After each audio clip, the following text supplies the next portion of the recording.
Good morning, everyone. Welcome to the 40th Annual KWPN-NA Annual Meeting. Thank you for attending. We're excited about the events we have planned for you today.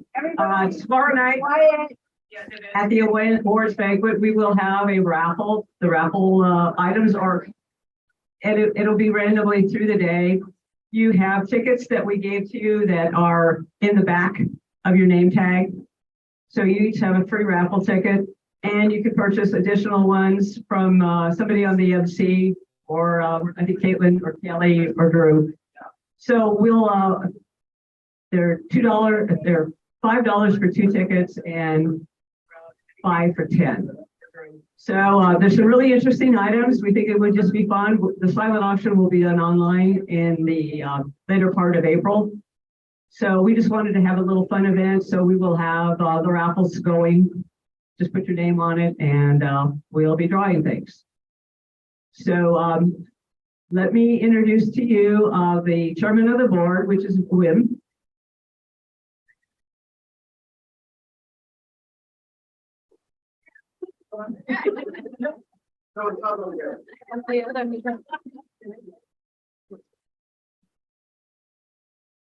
Yeah, welcome in Portland, Oregon here, everyone, coming from all over the country and even from Europe. It's good to be back together, as the introducing said on Sandy's layout. With back together, it's been good. You know, 3 years ago, it's been a long time. So, and there has been some changes. Life goes on with, you know, board. We've moved some positions in the board. People had finished the term, so we changed some positions there. But yeah, we all try to do our best and make it all happen with all the you know, being the diehards for the KWPN industry breed. So that's what we're all here for. Yeah, I think we have the AGM committee did a wonderful job together with Dan and Gina, putting a really nice event together the next couple of days. I think we're going to have some really good horses here at the top of the top breed of the horses. Will be we can see here in at Dan and Gina's place today and tomorrow. So yeah, I'd like to yeah, okay, is that me? Oh, yeah. No, but yeah, I'd like to introduce a little bit everyone from the board. My name is Wim Kazmir. I'm on the board since 21, sorry. Megan asked me to be the chair since she left January, so I was honored to take that position. Thank you, Megan, and the rest of the board members, of course, too. Yeah, so I'm me and my wife and our son Koen live in Spencerville, Indiana since 2016. We run a horse farm, 40-acre farm. We stand several stallions for different kinds. A couple Warbler stallions from Scott Tallman, Gaudi is probably the most popular one, and the new one's coming, Premier. Having a Dutch harness stallion in the barn, J-Lead, and also 2 approved Friesian stallions standing. So, besides that, we do a lot of always try to buy and sell horses for clients. Breed a few mares, 3-4 brood mares every year. Got 3 foals coming. So yeah, so since we moved from the Netherlands in 2016, so we got a total new life. Was not easy, but it's you know, it's good. So it's been really a big adventure.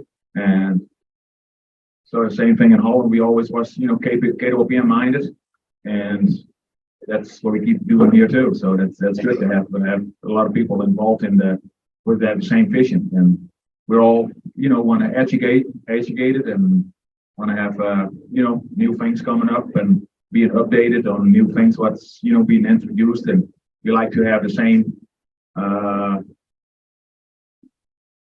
judgment from our horses, what we see in the Netherlands. That's where, you know, that's why we kind of like the KWPN horse. So yeah. So enough about me. Josh, you want to come up here for a second, introduce a little bit?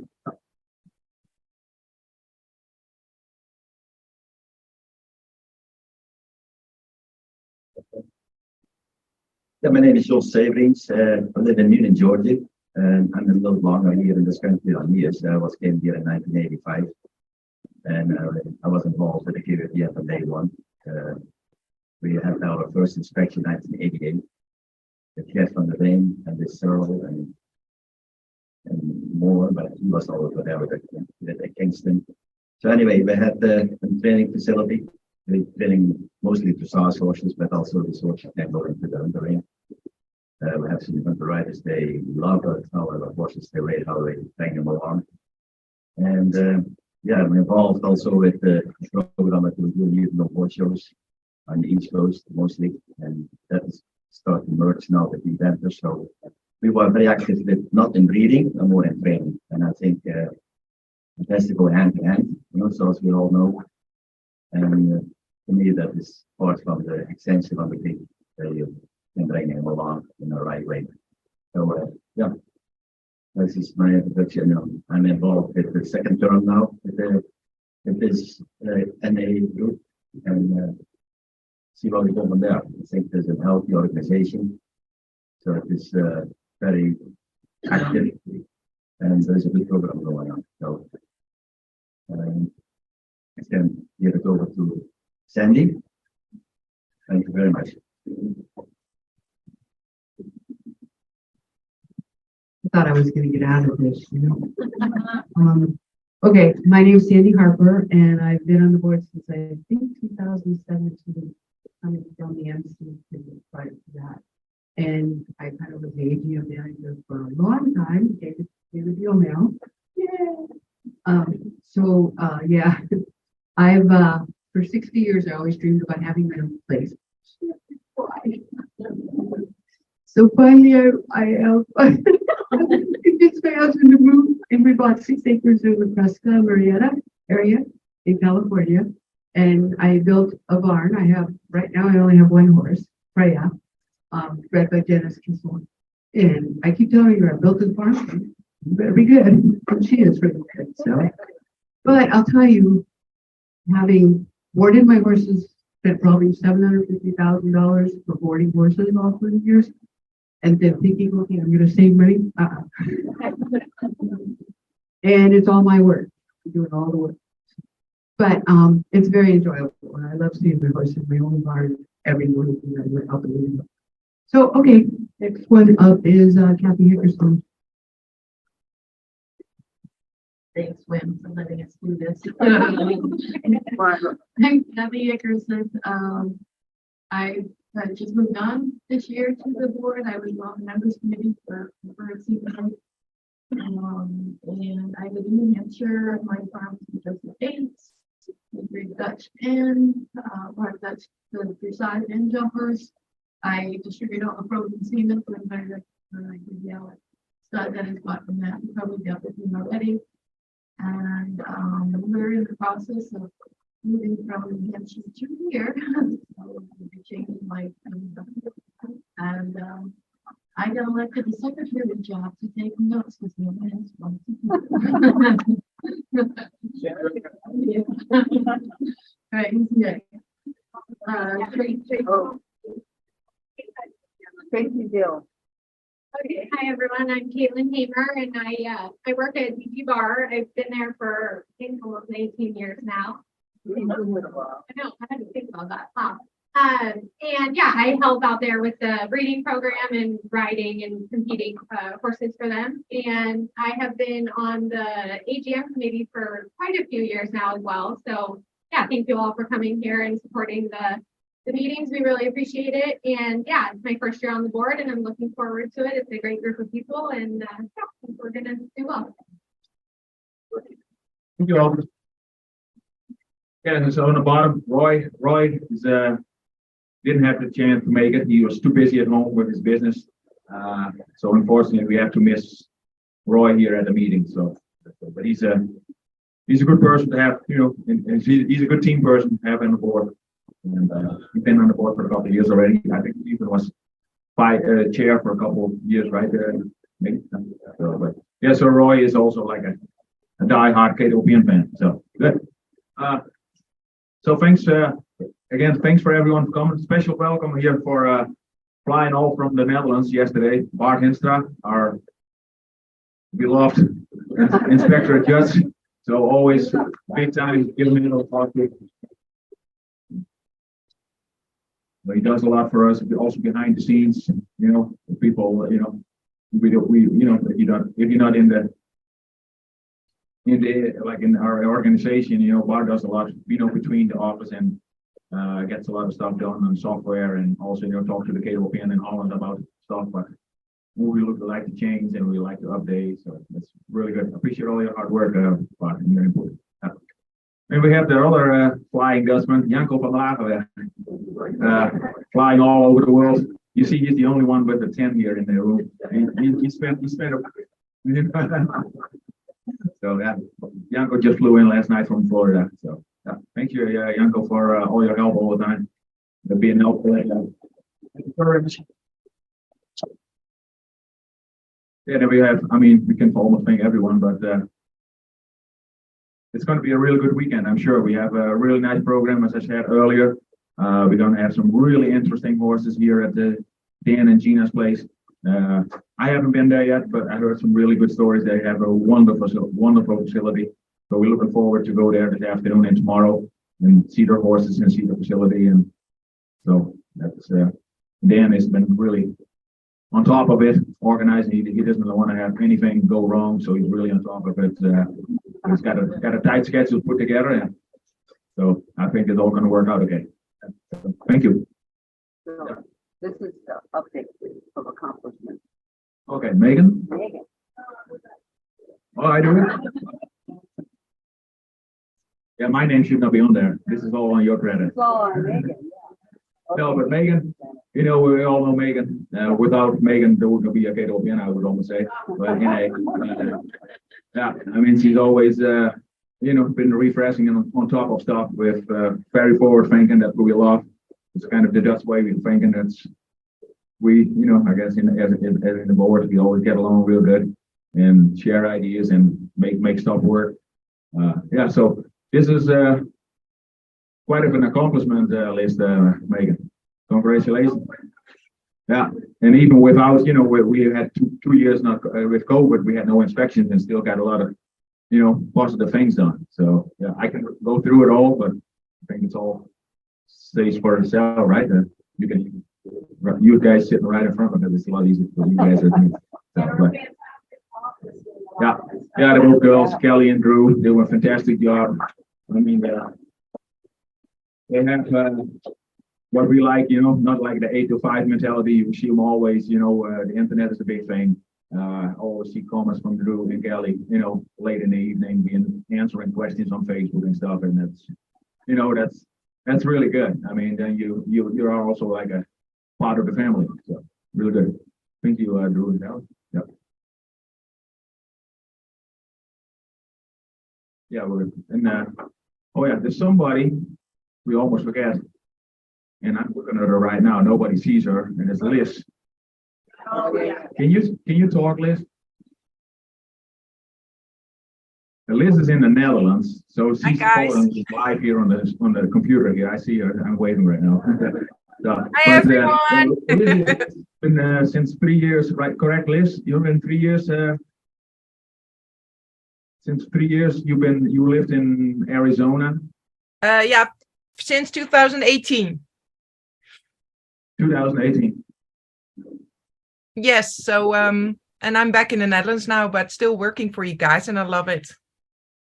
Yeah. So since Liz started calling Drew and Kelly about, that's what she did, and she just kept ringing the phone up the hook.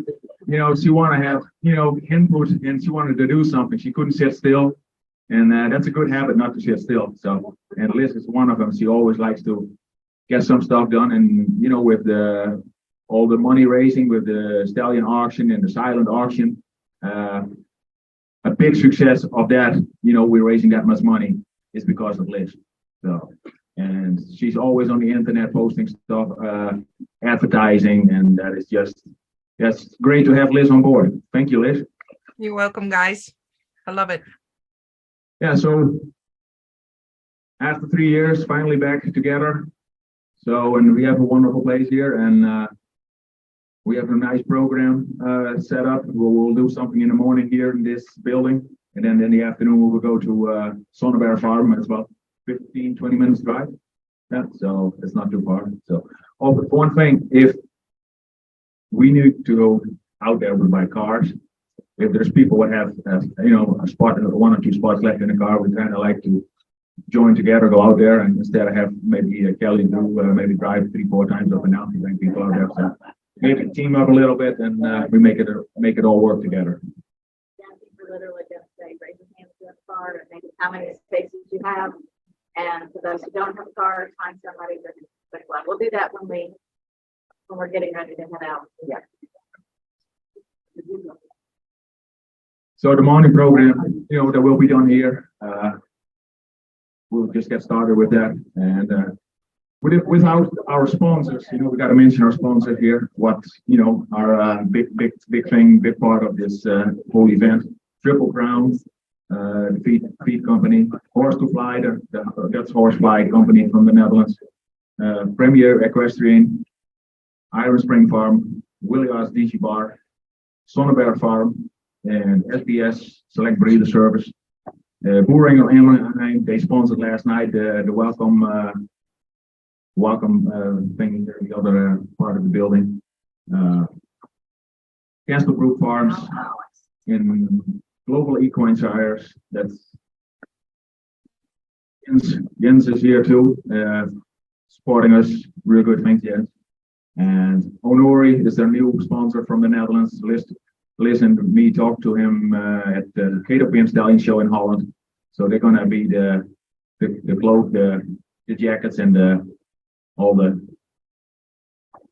clothes, and they have a big clothes fashion gift store, and they got really nice stuff. So we're gonna they start just joining us like just recently, and then we have Velcro Equine. So thanks for all the sponsors. Probably some of them are here. And if they're not here, I think I still owe them a big thank you.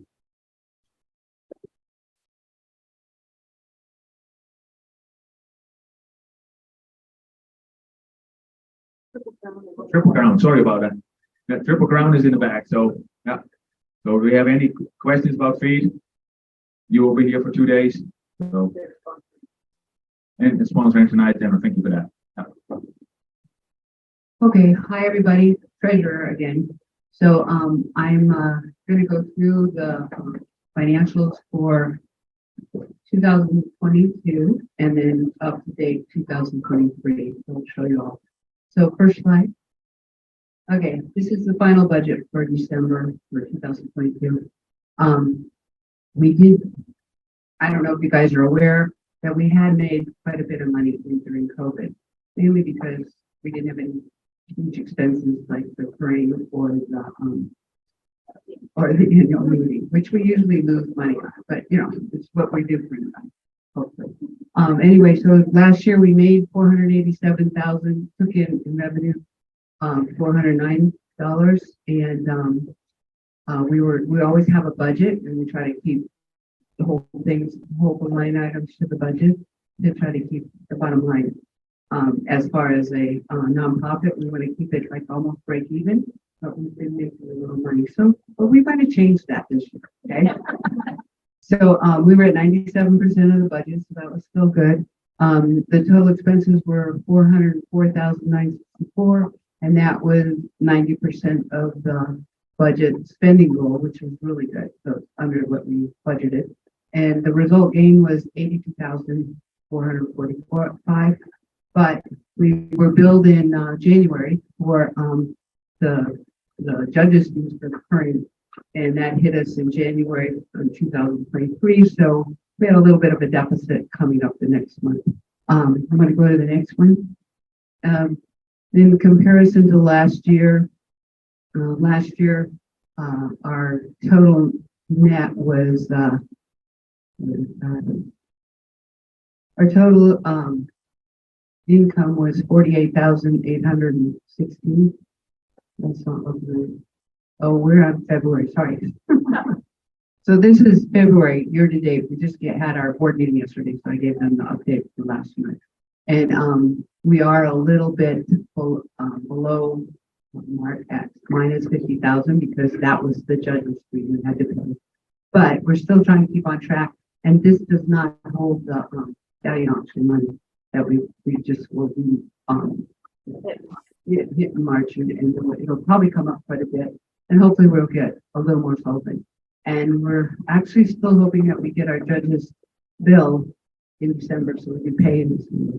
We are on a cash basis type of accounting, and we don't do accrual, so we couldn't put it in 2022. So it works out in the end. We catch up, but we have, we still have pretty positive cash flow, and we are trying to look forward to helping you guys education wise and developing for you with the extra money we've made from certain things. Next one. Oh, in our bank account. You guys shouldn't do this. I don't know. Really had a bit when he showed me because you guys are millions, but we're not. We did invest 200,000 in CDs. So instead of just having it sit at a very low rate in the savings account and the bank, we put it in CDs. And we were fortunate enough to get into like 3.5% in quite a few things. And of course, now I think you can get it at 5%. So, but it's still working out well. We've made some good income. So, and then next slide. Okay, and then we still have, isn't that nice? We sold Oregon, and it looks really good. So the people are keeping it up. It's actually a mortuary, but they're keeping it up and they're making their payments. So it's really nice. So totally, we've made about 72,000 on the sale, and they still owe us quite a bit. Right now, they owe us 113,575, and in 7 years, they have to pay the whole balance. It's a 15-year term, 5%, and payable in 10. So after 10 years, we're paid off. And it looks good. So we're keeping it up. It's not a dump. Glad of that. Okay. Oh, this is again February. It shows that we do have a new budget. So we always put a new budget in the beginning of the year and try to keep to it. So we're working on our budget. And of course, we did lose a little money. So.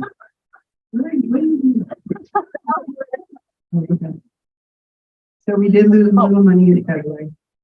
Right. Yeah. Okay. What's the last one? Yeah, this is the last slide then. So, anything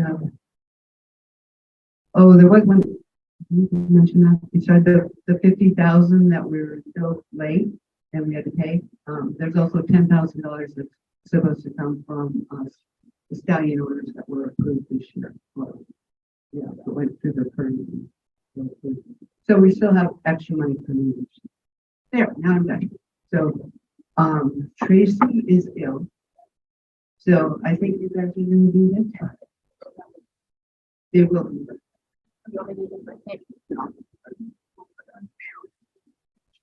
Oh, any questions? Yes, can you tell us how much it costs that we get bonds for building over, so that our members know? Oh, the whole curring was about $120,000, and we took in bid, so we lost.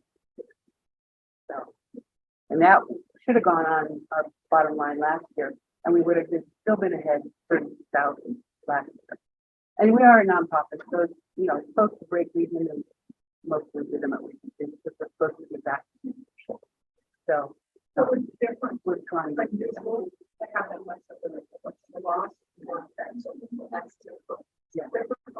Yeah, on the green, yeah. On the AGM, it was five. We usually lose about 5,000-7,000 on the big one, and on the current, 25. But this year, we lost. Well, we had a few more judges and Yeah. they were over here for a little longer. Yeah, a lot more horses. So yeah, and then so many horses. I think that's it's in your presentation. How many? So yeah, we had so many horses with the foals and the yearlings. Yeah, great. Fun to see all the long. Okay. Excuse me, what was the primary income source? Memberships and registration. And then we did have, for the last 3 years, thanks to Liz, we have had an exceptional, successful stallion service auction and the online auction that we do as well. Mostly the stallion service auction. Maybe more than you can. That is the biggest income. We had big registration because people back registered their older horses still. Yeah.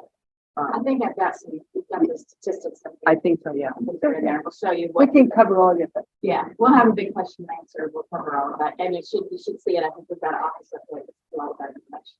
Current numbers, registration numbers, membership numbers, all of that. We have a fundraising committee, yeah. So we've developed a new committee. It's a fundraising committee. Tracy, who's not feeling well this morning, Anna, Caitlin, Judy, myself, Drew as well, Liz, Megan, and Carly. Mostly our board members, membership committee members, worked really, really hard. And again, we've just been very, very fortunate to have so much help for us in the office. It was just a 2-person office. We could not do all of this ourselves. We're very, very fortunate to have a great board and membership committee and this little subcommittees that do a lot. And then Liz, of course, helps immensely. So this year, 56 lots offered, 60 total stallions. Some people do a choice of. Some of the large breeding farms will give you a choice of 2, 3, 4 stallions. We had 2,300 jumper stallions, 1 eventing stallion, 31 dressage stallions, 6 harness stallions, and 5 gelded stallions.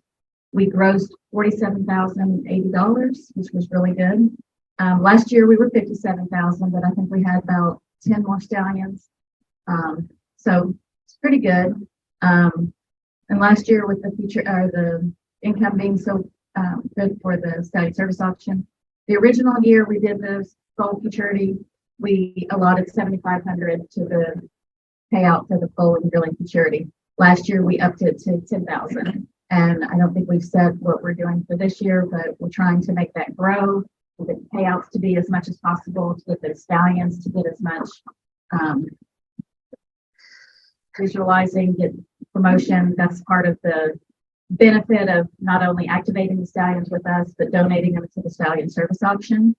For the donors that do donate, so as you all know, you've registered your foal. If the stallion is activated with us, you don't have any fee, but if it's an inactive stallion, you have a $100 inactive stallion fee. So that helps the breeders. But for the stallion that donate to the stallion service auction, they're going to get 50% off of their stallion activation the following year. So they get a little bit of benefit for doing that for us. But as you can see, it's been very beneficial to the organization with income. So I'm going to turn it over to Carly for membership committee update. Carly is our current 2023 chair.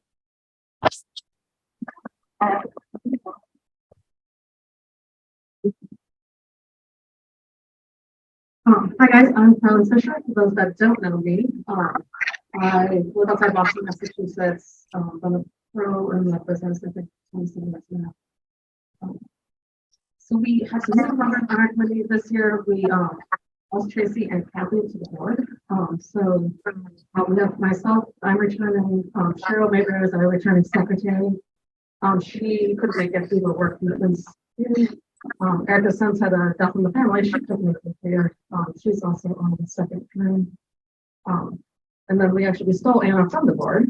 And we have Lisa Dickman, is also a good member. Lisa and I want to always stand up and wave. Yeah. Some people know who you are. Put the face with the name. So the members committee, we work for the members. We are your liaison. We want to deal with your problems. We're trying to help you guys learn. So during COVID, we started our educational webinar series. Hopefully you guys saw some of those. Liz was really helpful in helping us do that. We're looking at ways to continue that. We're looking at maybe adding a podcast or something similar to that into there. So if you guys have any topics you want to discuss or any experience of that, please come and find. We also help with the auctions, the silent auction and the stallion auction. We also are the ones who run the elections for the MC, and then we recommend members to the board. Collect the nominations for the stallion, special awards. And then something that we've been working on the last couple of years is updating hunter division, which was a little bit of work in progress, so that it's just in that there's no, there's no Holland system to work off of. So those of you that looked at that, we went through and made the sport and Hastati predicates for the hunters, something that is a little bit more conducive to what we're doing. Sorry, I can't speak this morning. Yeah, we help with the Facebook page. And then, yeah, we advocate for you on the horses. So if anybody has, questions, input, would like answers or help, come find me. We're trying to sort now, but now that we got through the hunter mares, now we're going to work on the stallions. So hopefully we're going to increase that portion of our. Oh, yes, we do need one member from Canada. That is Cheryl. And actually, this year we are looking to actually expand that committee. Hopefully, we're looking at changing the bylaws to go from 5 to 7. So anybody that has interest in coming onto that committee also come and find us. Good morning, everyone. The Stallion Committee has not been a very active committee this past year, and so we are in the process of trying to get new members and revamping the purpose of the Stallion, the Stallion Committee. Our new purpose and goals are to have a group that puts together ways to promote our stallions here in North America and to help other members that are possibly considering licensing, getting their horses licensed with the KWPN. We've taken the Stallion Service Auction off the list of the Stallion Committee. That will now be on the fundraising committee. So this will be a group that's really intense, that owns stallions, wants to promote their stallions. We want to figure out ways that we can promote North American stallions. So if you are interested, we are looking for members who want to participate in it. And we hope to grow the committee again and get its purpose going and really help the membership. So please contact myself or Megan, who has been on the committee in the past, and we'll take your names and hopefully we can get the Stallion Committee up and going and promote our stallions. Yeah, we got a harness committee too. We most of the time we meet like, depending a little bit on towards the season, towards the curve, we meet like every month. So Aaron J. Fisher, he lives in Pennsylvania near Spring Farm, has his own training facility there. He just moved up as a chair. Dawa, raise your hand, Dawa. Dawa's from Texas. Dawa had the chair position for years. So Dawa kind of asked, he wanted to still like join the committee, but he wanted to have somebody younger doing the chair position. So Dawa's still on the committee, and I think we owe as a Dutch harness people, we still, and even Dawa is not only a Dutch harness person, but he's also has jumper horses, and so he's got many directions in his barn. So thanks for always being the chair for the Dutch harness committee for us, Dawa. Thank you.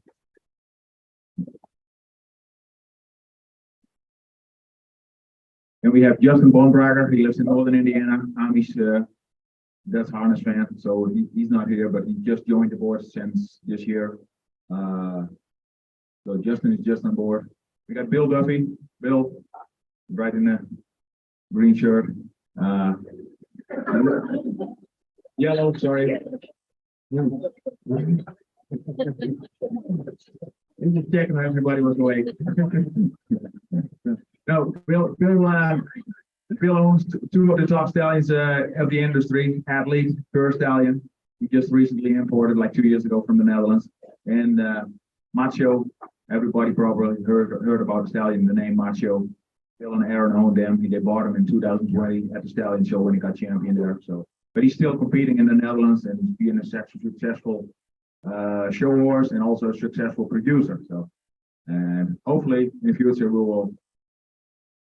Bill will bring him over and we can enjoy him here too. So, yeah. But everybody, was it Den Bosch recently has seen him in an Oregon Trophy. He did extremely well, and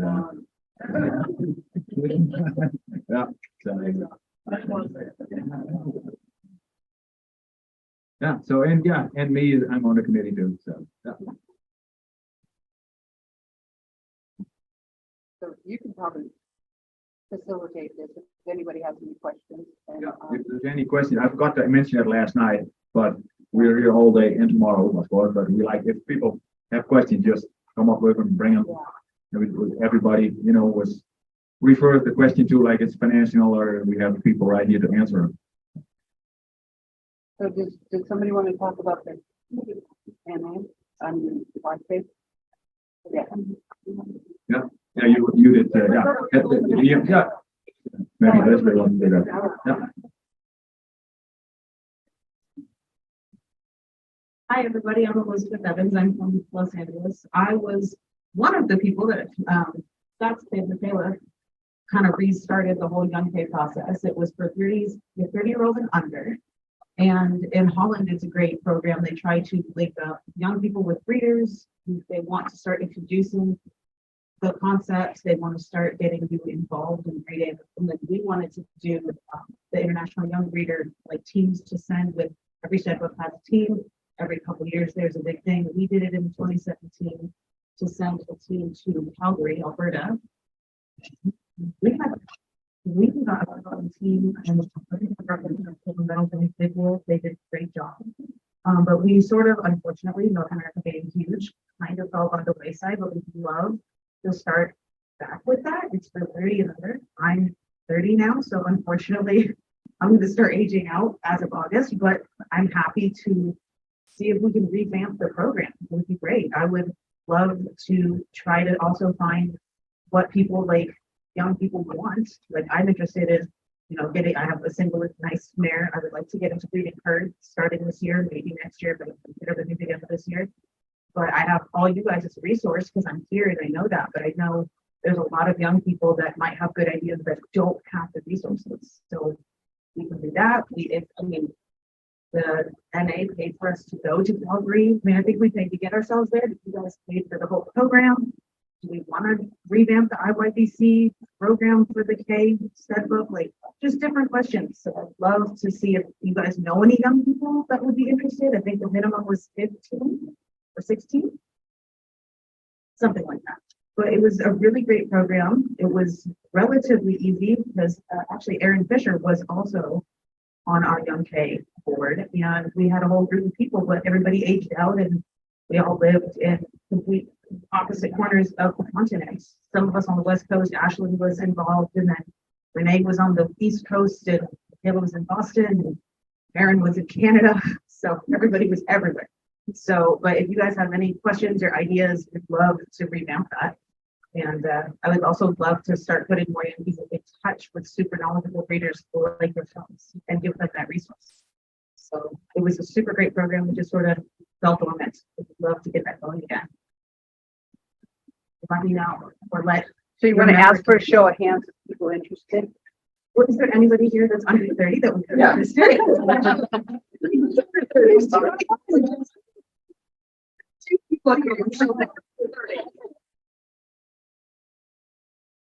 A lot of you are 29, so I know you should have raised your hand. So, You know, maybe we should up the age to 35. You know, well, so IYBC, I believe the cutoff was 25. And but the juniors went like all the way down to like 13. They have a pretty young team, 13 or 14, all the way up to like 25. So I know, but it lives in. How were the average age where there's really young ones, were most of the disseminated. I think most of them had senior teams, which was like 19 to 25 or something like that. But some stud books had 2 full-fledged teams. So I know, and like they came from all over. They came from Europe.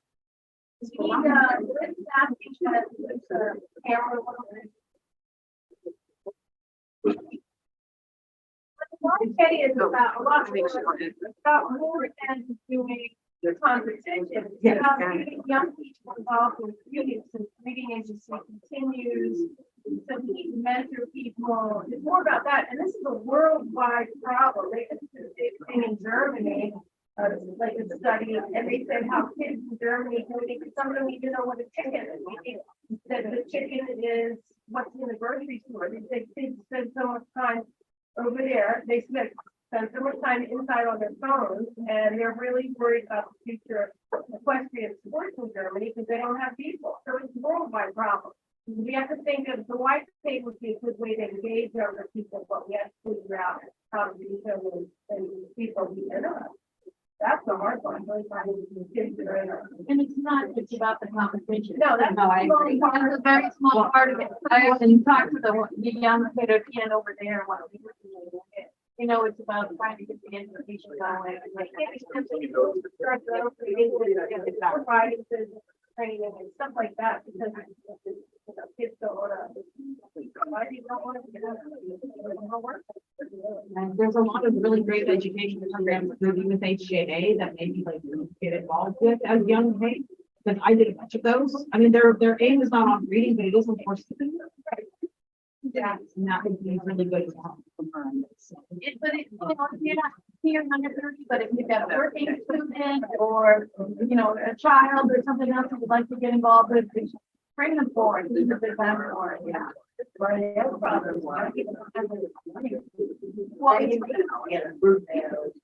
Well, but some of them can luck into if they were. Yes. Yeah. But I mean, we have a breeder in our area. She's amazing. She's gotten so many great owners by just saying, hey, send her to the other guy. I'll retire her. As long as I love the breeder. Yeah, She's finally but see, like I've been lucky. I've been learning for years from all of you. And if I hadn't done that, I would have no clue where to start.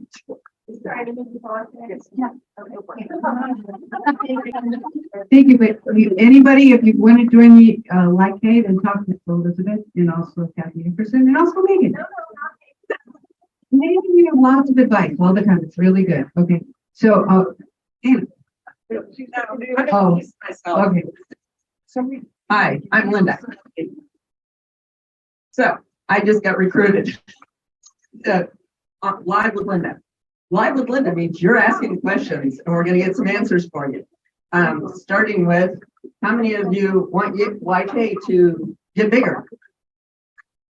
Some hands. Great. At least we like that. Good start. Anybody have anything right off the bat that they're wondering about, wondering how it goes? Then I'll keep asking questions. Beware, I'm good at it. That's what I do for a living. How many people are new to KWPN in the last 3 years? We've got 1, 2, 3. Anybody else? Good. Is this your first meeting? Great. What are you looking to learn at this meeting today? Just taking it all in? Anybody else? Everything. So it's kind of fresh and new. You haven't spent a lot of time with this. Well, I can tell you my experience goes way back to the 90s. And I was over 30. My first meeting, I was like overwhelmed, like, oh my gosh, do I have to remember all these stallions, all these mares, where the breeding is? Where did this come from? Because I've been a performer in riding since I was 3. Started, believe it or not, on a Mustang off the range, showed them at 1.5 years in halter and then into gymkhana. Then I did stock seat. Then I did hunter jumpers for 30 years. And then I went to dressage thinking I'd be closer to the ground. So I have 18 plus hand horses. So that's how I got involved. My mare that I did preliminary jumpers and took her to Prix St. George dressage was my first breeding mare. And she had 2 babies and did okay. She wasn't super fancy, but it all worked out. And that was my introduction to really understanding more about KWPN. Anybody else have a story about how they got introduced to KWPN? I have been fortunate to be learning from Shelley for about the last 4 years. I graduated college in 2018, still in the range of the young KWPN potentially. I bought my first course at 25 from Shelley. He's at Sonnenberg now. He is out of a Voltaire mare by Grand Slam beating out. So he's 3 years here. From Kelly. Anybody else? An experience of when you joined or why you joined KWPN? All right. I know you guys talk well. I heard you last night. Do I have to serve alcohol? I think we should have Bloody Marys this morning, Kelly. Like done it before. with how long you've been with the organization. So if you've been with the organization at least 2 years, raise your hand. Okay, we're gonna jump up to 5 years. 10 years? 15 years? 20? Still got quite a few. 25? 30? Their arms are getting tired. Okay. Now we're down to 35? And this is our 40th. So who's been with us from the very beginning? Willie, Willie's not here. Yos? All right. So Kelly, tell me about the history inside the bag. Okay, in your bag, Liz, back last year when she was still here, went and did an interview with Jeff Moore, Liz Sorrell, not Liz, Debbie Harrison. Debbie Harrison. Well, anyways, in your bag is the interview that Liz did. It's really great. It's got the very beginning, the plan with what were the intentions of the organization. It's really, really neat. It's a really good read. Every one of you should have that in your bag. Liz was going to try and do a little presentation. I'm not sure if she's going to be able to do that. We're doing Facebook Live. We're recording it to put on our YouTube channel. But this is really, really interesting. And 40 years is pretty great. And I know I love working for the organization and hope to have many, many years going forward, but kind of neat. So there you go. Yeah, Liz did a great job going out and interviewing a lot of folks for that and turning it into a beautiful article to really give you some background and history to this wonderful organization that we all support and hope to keep growing. Any other questions? No, you guys are awfully quiet. Yes. What is our advertising budget and strategy? What is our advertising budget and strategy? Hey, Sandy, do you know the budget? Advertising, income is $4,000 per budget. We hope to raise $4,000 in advertising income like ads online. And the budget for expenses is $20,000. And who arranges our budget? What we use for that budget? Liz, can you help us out maybe? No, she can't talk back. Okay. That's for ads and that's for joining, associations and getting. Say that again, sorry. Kelly's probably got all the details. I don't know about that. I will let Kelly say it. Typically we use that money for advertising and promotions. I know we're wanting to, as I see some other organizations with their stuff here, I want to get new banners made and send them around to each of the current locations this year. Get some ads in some print and online. I know we're members of the U.S. Sport Horse Breeding. We have membership obviously each year with the WBFSH, and just trying to get our name out there. Print advertising is not as big as it used to be. It's mostly digital, and just trying to get out there as much as we can and do. And we're always welcome for suggestions. If you see anything that gets a lot of attention, we do a lot with USDF. We're a presenting sponsor of their breed championships, just so all those things. But that's kind of sponsorship, but part of advertising as well. Did you have any specific suggestions? Yes. With your great question. I guess I'm curious, how much do you feel performers are promoting the concept of this is a duck sport? And could we give them materials or even a sticker on the stall? That's a great question. To promote the idea that this horse with all these blue ribbons is a duck sport. Yeah. So the question is, in case somebody didn't hear it, how much do we do to promote the performance horses in terms of getting getting notification that this is a KWPN-NA horse and has that background? Kelly has an answer. A little small. So one of the things that in our fundraising committee, one of the suggestions has been a little more proactive. I don't know how many of you have been and gotten a High Point Dutch Award. Typically, we have asked shows to come to us. We have an online where you sign up for it. Very, very simple. but we will send a neck sash and a medal for the rider. We ask them to take a picture of them with it. But we get a fair amount of shows.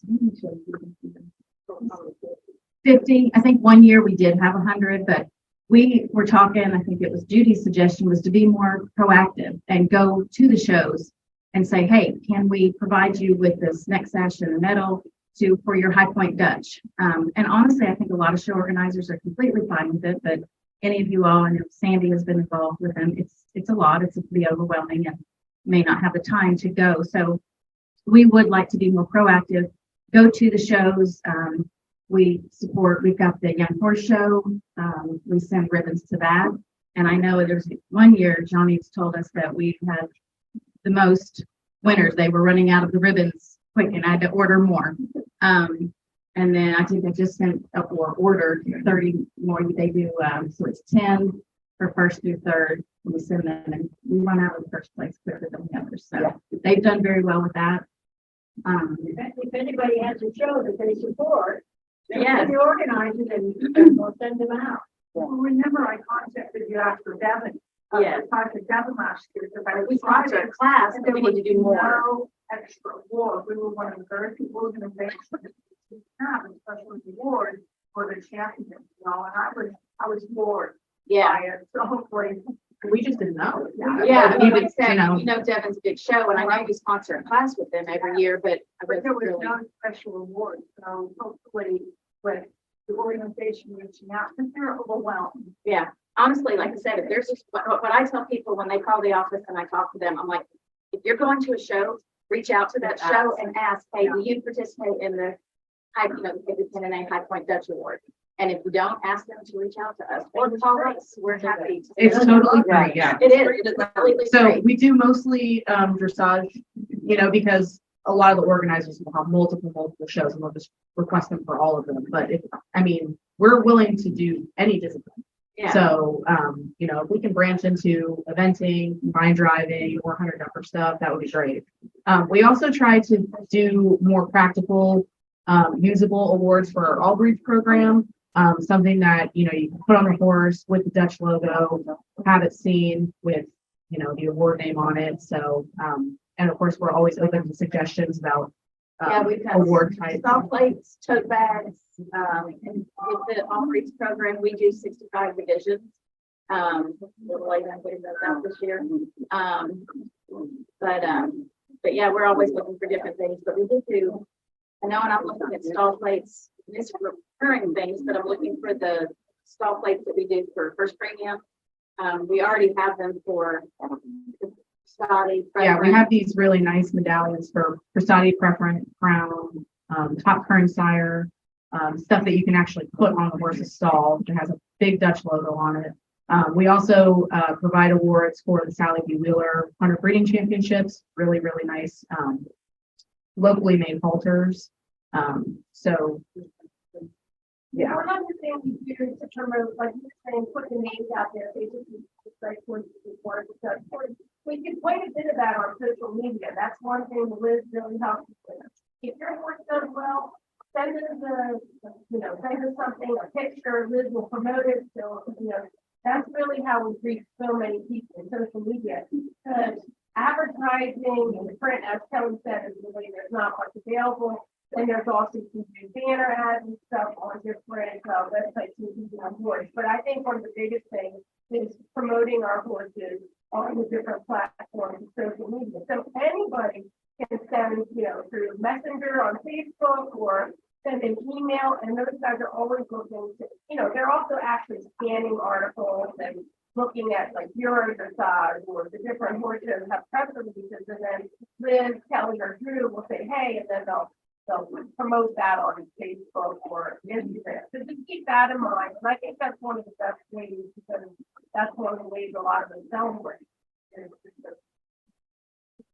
Okay, we have a couple more questions here. Let me just bring you the microphone. I have a good point. I'm a very good. I have a question in terms of not just our organization, but all of the other warm-born organizations. Where are we in terms of working with USEF? I know there has been a big push years ago to promote breeders in North America. And they were working really hard at getting that done. And I know that part of registration is to include the bloodlines of the horses. You know, where are we in terms of going to the source of the show, working, you know, at that point, and they requiring such shows to, you know, get to that thing. Yeah. I know, I mean, back before, I used to work at USCF and I would work under Ken Ball when he was the director of the horse department. And he was really good. He just was very into pedigrees, bloodlines, and he's kind of the one that started the whole, you know, if you get a full registration, you get a free USCF membership, because in their opinion, it was, they were getting the information from the source, from the registries. They were getting parentage verified. They knew that was, because I mean, I'm sure all of you have gone and seen, I don't know how many times we see it's like not the right dam, or it's a show name. But that's where that stemmed from. And I think almost every registry does the USCF lifetime full registration with it. And the purpose of that was making sure they were getting correct information. One thing that we have talked about, and I know we've all like asked, is try to encourage the competitions to list the breeder, to mention the breeder. And we have seen a little bit of a rise in that, but not nearly as much as we would like to see. Ken's not with USF anymore, and I have spoken with the new director of the horse department. We're continuing the full registration. I send them, they can do massive data dumps, and I will run the full report because it's got the microchip number. Because when we do the full registration, we do it immediately. We don't necessarily have those microchip numbers back, but we can rerun the report when we get all the microchips back and those registrations are complete, and send them to them so that the horses through USCF have all of the correct information, markings, gender, color, and microchip number. But I do agree, and I wish we could get them to give more credit to the breeders. You know, you always, I think some shows are even starting to be better about mentioning the breeding. I know we were having a conversation in the hunter world. They never even thought of who the sire dam was. They already don't need to know. Right, it's true. You have to have papers. Right. On the jump shows, you don't even know what breed it is, and I speak to the announcers and they just, you know, they're. And I think also there's some trainers who don't want you to know. Yeah. I think they want that, you want. Liz, I know you have a quick question, but I'm gonna add. okay, ask it real quick, and then we're gonna have to wrap it up.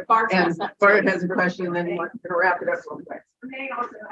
Okay, sorry. Well, I was just gonna say, to add on to that, for age verified young or like young horse classes, they must be age verified and you must send in papers, which is a good way that is helping. But like you say, like she has a lovely mare, we have no information except a microchip number. Yeah. But it is like thermal, if we're on this coast, but they're starting to put, you know, this horse who won the FBI 150, and then they're starting to put registry sire, dam sire now in the press releases. So also if you guys can push your higher end shows to start putting that in press releases, I get excited every time, like, oh, that one was KWPN. It makes me happy. But if we can start also pushing show organizers to put that in things, we think that's important. Other people would also see, not just our one list, but others registries as well, if they have pride in their horses too. Right. I'm violating what they asked me to do. I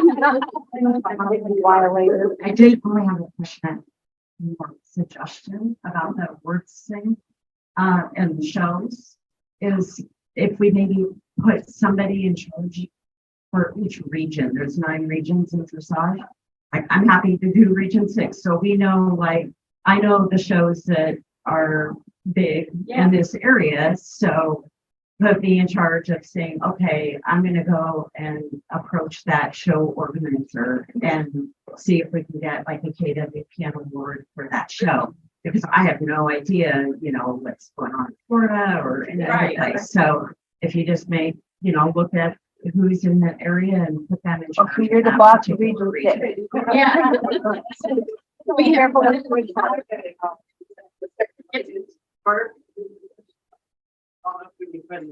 Just a small advice. I think in promotion also the KWPN-NA horses and also KWPN KWPN horses. It would be good to publish also the results from the international results of all the horses and make it known. But do it double, do it also with KWPN-NA, but also take the KWPN horses into it because it promotes also the KWPN-NA. And you can maybe make an agreement with horse telex, for example. They already have all the results and they want to add also more horses into the database. So if you can have an agreement and you get a list of all the results of every weekend from the good shows, and you have to promote it, I think. Push it. On the morning, we got the email from Horsteders and all the results from our offspring of Horsteders. But you can do it also from the Dressage KWPN and for the main classes. But that's what people look at. And it's one big family. There's no difference. Nobody lists the breeding on that in the entrance. Never gets there. We also They're have getting the used to results that. in the US competition in 19 also in our thing. So we gotta go to the Netherlands to get our own results. There are some young things, as I looked at the young horse results, and they wouldn't have the breeding and stuff of horses. There are some missing things Yeah, here. but you can combine it. Yeah, we need to get going with that. Actually, just a comment, with regards to telex, I can help with that part with the computer over there, but they do go searching. Anytime the horse gets above Peter for jumpers, for advance, or for example, Peter will go hunting down and identifying who the horse is. And he does a lot of research to tell who is who, and I spent a lot of time helping with that. But in regards to the age verification, it's automatically meaning that the siren damage possibly. If the horse was already registered as unknown out of unknown, they send the papers in, they had age verified, and breeding does get updated. So if they were required to update it, that would be great for the best again.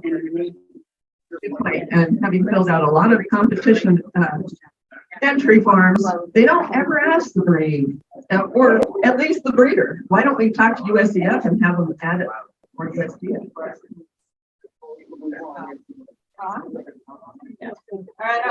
Okay. Thank you very much for that. We're going to move on to the office report, try to keep a little bit on track, and I think it'll be great. Right. And then the break, but also. Oh, yeah, and then we're gonna have a short break, and then I think we're gonna, if you've got your tickets and anything, when you go on your break, put your tickets in what you might be interested in. Oh, yeah. Yeah. Yeah, but even the logistics,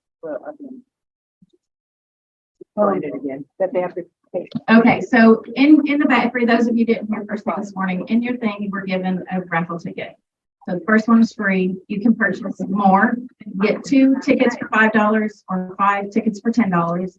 And you'll see a little bucket, basket, whatever, for each of the items. And we'll be raffling them off a little bit on the way. Like I said, we'll have our regular online silent auction at the end of April. This was just something a little fun we wanted to do to get some stuff out there.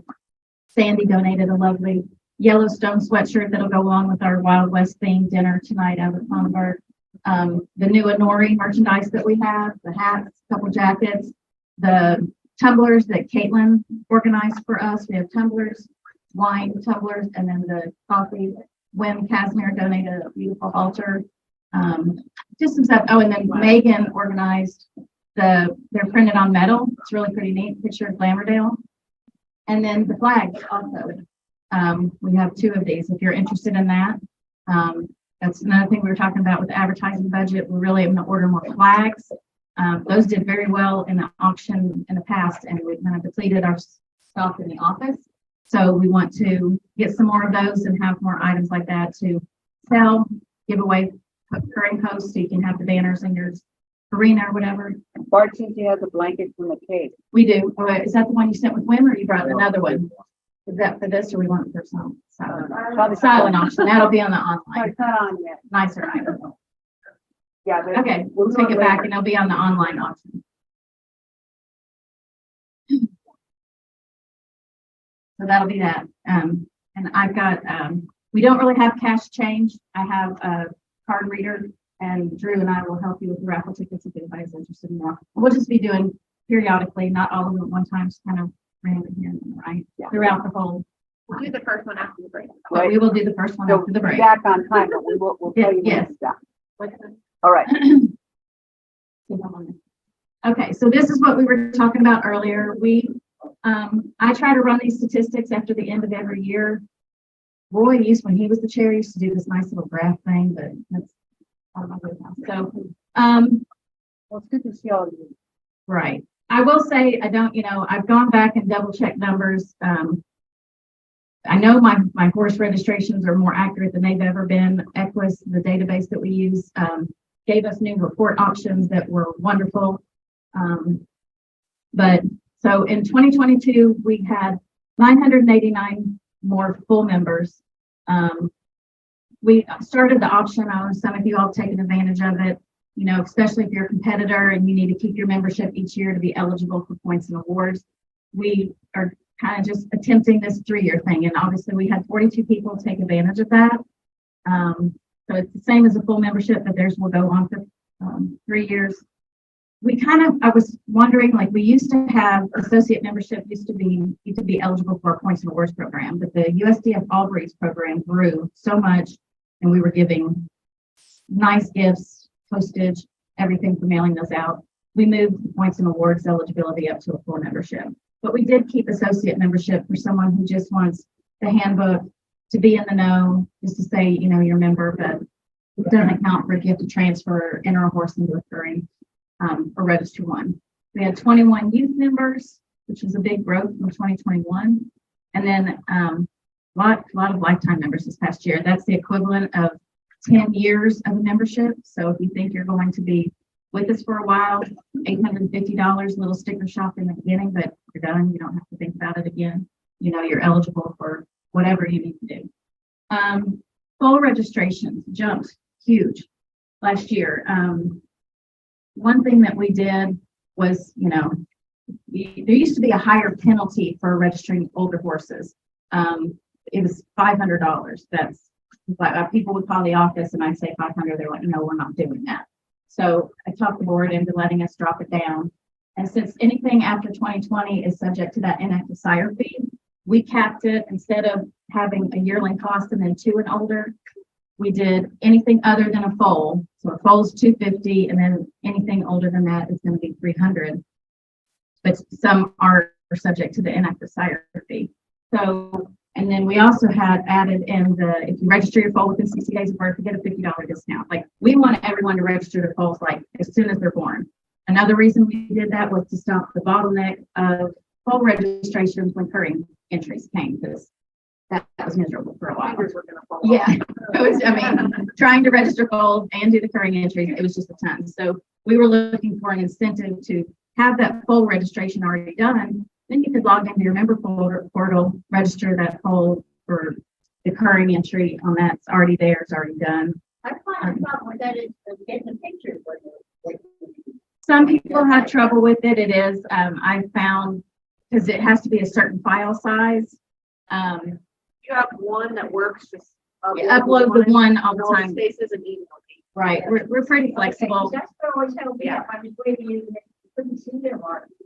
Yeah. But now they're chipped, so you don't know it. Right. We do still like the pictures. It is kind of amazing. Like, got older horses.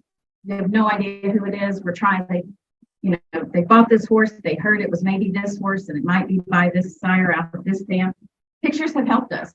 We've been able to look back from horses 10, 15 years ago.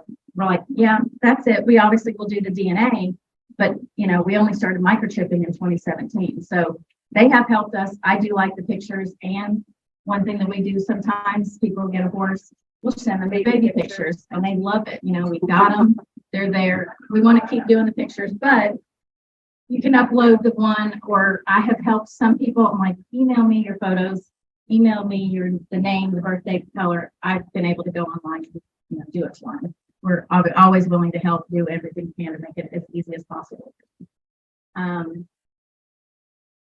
So total registration horses, we had a lot of, or not as many as last year. I have seen since we've been microchipping and encouraging the horses, I do think our older horse registration has gone down. We got a big slew of them when USHJ did the age verification. Oh my gosh, that brought us a lot of older horses. I think that's dropped off a little, but we still get them. Or people who have maybe not been up to date on their registrations for a couple of generations, start registering 20-year-old mares and all of their babies. It happens. It does happen. Yeah. So costs you a lot of money, but I think as you can see, we're pretty steady. I think we've grown some in the last few years. I mean, like a lot of other organizations, and like Sandy said, in the financials, miraculously, we were very solid during COVID. You know, we were happy people still bred. It was very disappointing not being able to have the inspections and occurrings, but obviously we still got the registrations, and now we're back having our inspections. And I think it's in the next slide, occurring entries. Yeah, so we keep track of all of these occurring entries. So you can see 2022 was over 600 horses. We break it down into jumpers, dressage, the hunter, the gelders, and the harness. And it's kind of interesting. I can publish this information. I do think it's kind of neat to see and watch. I think we did the next one, the performance test. So I keep track of how many each discipline did their performance test, their IDOPS, the Globally Fine Sires Cup for jumping, pre-jumping and under saddle, the DG Bar Cup with each of their age groups. And then I'm adding this on now just because it's interesting. I'll have to go back and do some historical research to fill these in. But I'd like to keep track of that and maybe add out of how many were presented for license, how many actually got licensed. So this past year, I think we had 2. We're still working on one of them, trying to get things done. But New Adventure DG was licensed, did all their network, and then Gorgeous Latino, he had been performing. He was in Europe for the Young Horse Dressage Championships, and the KWPN judges went over, looked at him there. They had done all their network. And then one thing that was really great, and we can talk about it more another time, you know, Willie, Megan, the board, the committees have worked towards really hard of trying to get an opportunity for our stallions over here in North America to get fully approved. And this past year was finally. So he was licensed in 2017, 2018 messenger via Valley Field, Alicia Edgar up in Alberta. He was licensed through our current process in 2018, presented a bunch of foals, and went on just competing Grand Prix. He was competing over in Europe, and they took him over to the KWPN. They did his character test there and actually reached full approval status, which was fantastic. Drew immediately upgraded all of his babies to full books. She loves him. And then Finale, our Chelsea Sibley, she was not able to make it, but he's a gelder stallion, beautiful. And he also was given full approval status. So we were really excited about that. Hope to keep doing it. And I mean, it's just so nice to see a North American owned bred competed stallion get to that full approval status. Really nice. So did you have any more updates? So the Stallion Handbook, a little later than last year, I apologize. It is up on the website. It's at print. It should be being mailed out this coming week. One thing that I actually asked the board about, we've been doing, Willie suggested a couple years ago, why are we printing the same information over and over and over again? So we changed the stallion directory. It's a lot thinner, and it's just got the activated stallions in it and the awards. But I think, you know, we have some small rule changes each year. We try to put those in the front of the book, but I think every 5 years we're going to print that full handbook, all the rules, all the registration schemes, each discipline. And so I think we're going to be doing that either this coming year or the year after that, but trying to keep, number one, print cost out of so really high. We're trying to keep those down, but I do think we need to continue doing it. We've got the last printed handbook that we did, the full handbook. It's still on the website. So if you need to go through there and look at anything, but we've just been doing a much smaller and been able to do full color, which has been really great. But that should be the new one. That's the smaller one with just the awards, and the stallions will be going out in the mail next week. And one thing, as I know we talked about this Nori clothing that we have the jackets, white polos, and the hats, which I love the hats. We've been selling those to the office. Didn't get very many sales. It's not easy. I'm going to be shipping all of those items to the company that takes care of our website merchandise store. here. I think they moved up to Michigan. They used to be in Lexington, but all of that stuff will start being on our merchandise website. A lot easier to order that way. The tumblers, all of that stuff. I think online is the only way to go with that. It just didn't work. And one thing I think I did want to mention, I don't know how many of you all, thanks to Liz, she has up our YouTube channel, and we've got all of the old AGMs on there. We've got the current futurity, the videos that we did 2 years ago. It's KWPN-NA or at KWPN-NA. Kind of fun. There's a lot of videos on there. When Liz did the virtual AGM last 2 years, she had done some farm visits with Josh Albright, Tim Bonsterlo, and Willie. They're kind of neat. They're on there, able to watch lots of different things. The full futurity videos are on there. It's kind of neat. It's a good thing. Go subscribe. Yeah, our webinars are on there. We will be resuming those kind of through the winter to get them. We've got the Hunter Predicate webinar to do. Come May, I'll do another, I think we did an online poll or recurring registration option. There's our YouTube page. There's Bill. Yeah. Yes, so it's kind of fun. Subscribe, follow, and we're trying to come into the 21st century. That we're up. We're trying to get there. Liz has helped immensely with that. So it's pretty much. Are there any questions specifically anybody has for the office right now that you can think of? We try to do the best we can. It is Always open suggestions. always. Yes. So I appreciate it. I'm so glad you guys come, and it was great to see you all again. Has office contacted USHA or USDF to speak with your registration like we do with USDF? And has that been? I think it's a good idea. USDF will not. I talked to them about it, but absolutely not. Very strict. Yeah. Maybe they'll change, but I doubt it. Yeah. Well, But I'd go to USH because they just, before they were combined with USDF. So when you got that USDF lifetime, you got the USH. You didn't get that? You're kidding me. No, that was over there. Yeah, well, look, I've been wanting, we've talked, the membership committee, we talked about trying to up our presence within Hunter Jumper. I'd love for them to get a breed program like the Albright's program.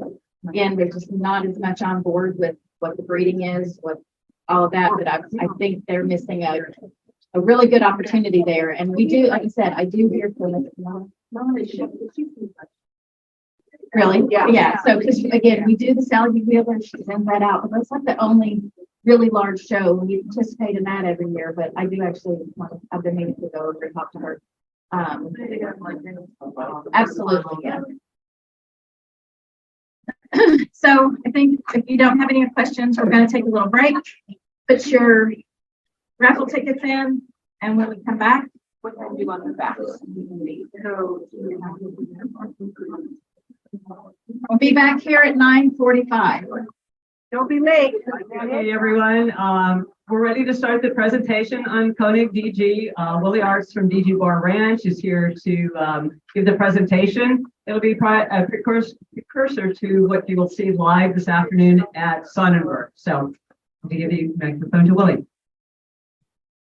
Yeah, good morning, everyone, and I want to thank the NA for giving us the opportunity to present the horses, and obviously we're sorry that Koning is not able to make it himself here due to a little bit of illness, and so, but the reports are positive, and that he will be back home next week, and that still take a little bit of time to recover, but then he should be able to continue on as he left off just a couple weeks ago. So, but that's as you all know, livestock. Yeah, you're always be prepared for the unexpected and stuff. So, but Koning, yeah, he's one of the stallions that we bred, and we got presented here, and his license by the KWPN-NA and by the Sonnenberg Farm. Yeah, and so we thought it would be a good opportunity to show him here, talk a little bit, and Bart is also here, who was one of the judges during his licensing, and also gives an opportunity to see the horse, what he looked like when he was young. So, but I think what we see here in this picture, where we see a stallion that, what I think is always important, that you see a stallion that looks like a sire. A horse that has presence, and if you see him at the show or in the crowd, that the horse stands out. So I think he resembles that. Then we like to see the rectangular type, uphill direction of the body. Nice neck, nice top line. Good angles in the hind leg, and very well proportioned. The forehand, middle hand, and the hindquarters. And that I think is for a dressage horse and a modern dressage horse very important, that the horse is well proportioned and built balanced. When you have a balanced horse, they normally, and if they're self-motivated, they normally ride easy. When you have a horse that's a big mover, or a horse that is not in coordination, and the balance in his conformation is not going that uphill direction, then it also takes more for the rider to do that. So, there's a good uphill balance in a horse. It makes the horse an easy ride, easy to ride. And when we talk about gaits, and we'll get a little bit more into detail that I think this afternoon, and you see the horses live. And that, but I think we all know that it's not always the biggest mover that's going to go the furthest. You need to have a horse that's a complete horse. In all three gaits: character, rideability, and soundness, of course, is always number one. And so this here we see Koning as a foal.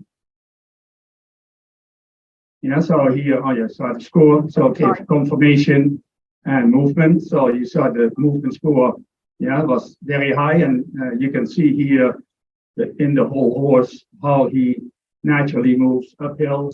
And the conformation, and the technique in the legs, is very correct. And this is something that I also think in the foal you see, when you see the foal that has that extra, you see it already at a young age. So it's not that you say, oh, they will move later. And it's not that it has to be the biggest mover, but it just needs to be, balanced. And so we watch him move here.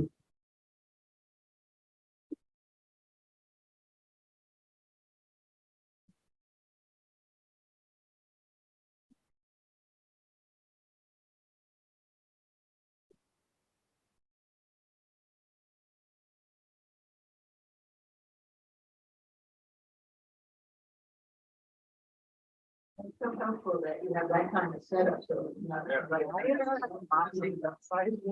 think that's good. Always show the foals like this. We did for a long time, and now the mares go free, so now we do it in the regular thing. But we did this for a long time, and we were always very happy the way the horses, the foals showed, and the foals would not run into the mares or go behind the mares. And it's for the runners a little harder, to keep that.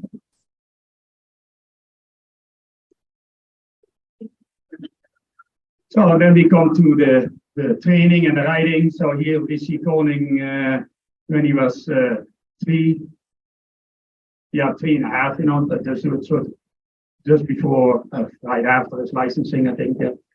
So and you can see here the same thing where we talked about balance, conformation. The horse carries himself very easy. The position of head and neck and the steadiness of the head and neck in a horse determines often, the balance and the ease of movement in a horse. Here you see also so that the trot is not huge, and it is not with a lot of expression, but it has balance, rhythm, cadence. Hind legs are always going the right direction.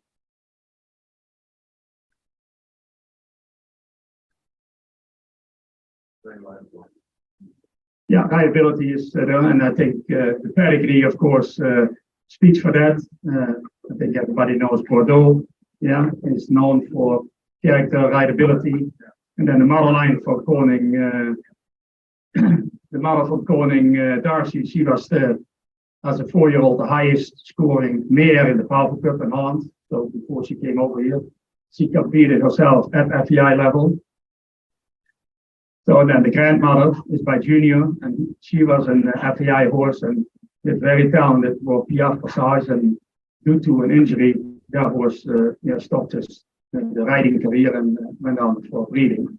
Yeah, but it was a very talented mare, and obviously it has to come from somewhere, you know. So it's not just doesn't come falling out of the air. So talent, yeah, you can always trace it back.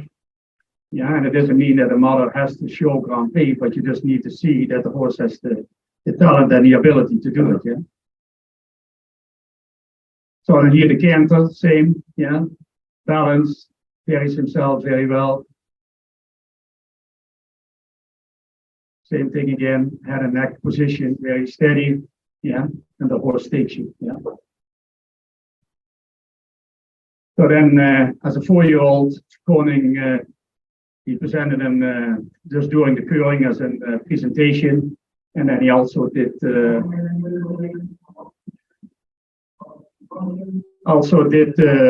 NA SST test as a 4-year-old, scored a very high score there, that's 89.5 points. So I think it's now we can listen to Bob's comments to it. So stop.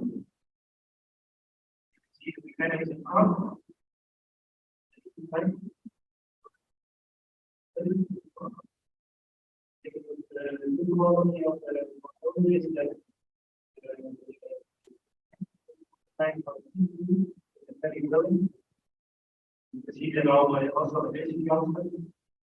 He already gained some power. More powerful already. Last days will be. He's already be. Also, like the it improved on.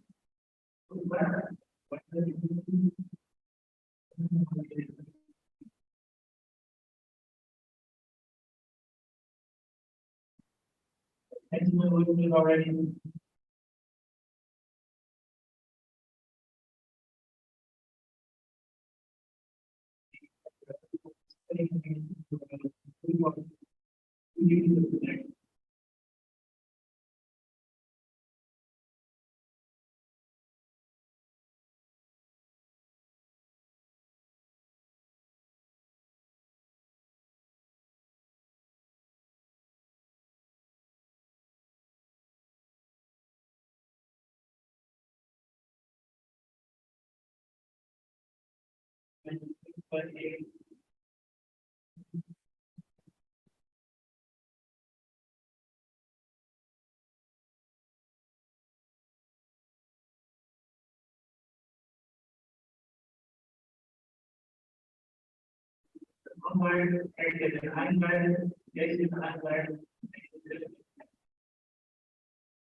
Okay, so this here, I think you could see that the horse is a complete horse, like Bart said, 3 good gaits, good rideability, and the rest is all training, development. Yeah, for us, it's always, I always say from 3 to 5, that from conception to 5-year-old, that determines really the future of the horse. Yeah?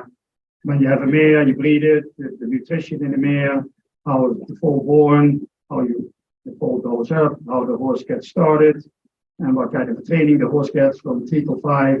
If the horse builds confidence, strength, balance, and if that's all correct, and by the time they're 5, 6 years old, they are ready to move on. Yeah, and so that's what Koning has been doing. He's a tall horse, and he needed also a couple of years to build up strength.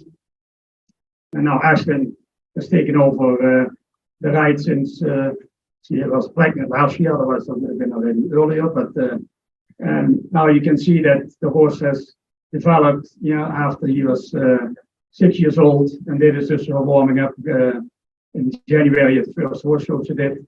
And so here you see the same horse a year later, and then you see the positive development in the horse, in his gaits, and the talent you could see as a young horse, but the horse still needs time to move like this. And now, the horse has the confidence, the strength, and in order to keep going like this, and you see it's not with pressure, it's not with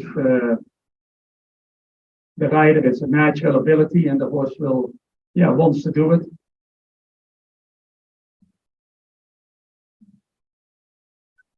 And I think that's where the modern dressage horse needs to go to. That the horse wants to do it. People don't like to, and the riders themselves either. They don't like to push the horses. When it goes easy, it's fun, and you like to go back to work. So I think that is a picture of uphill balance, and a horse with a complete horse. And so I'm also very fortunate that he comes from a really good mare line, and that I think is very important for his offspring. That you have consistency in the offspring of the stallion. And so here we have some offspring, and you all have seen some offspring already through videos last year and the year before.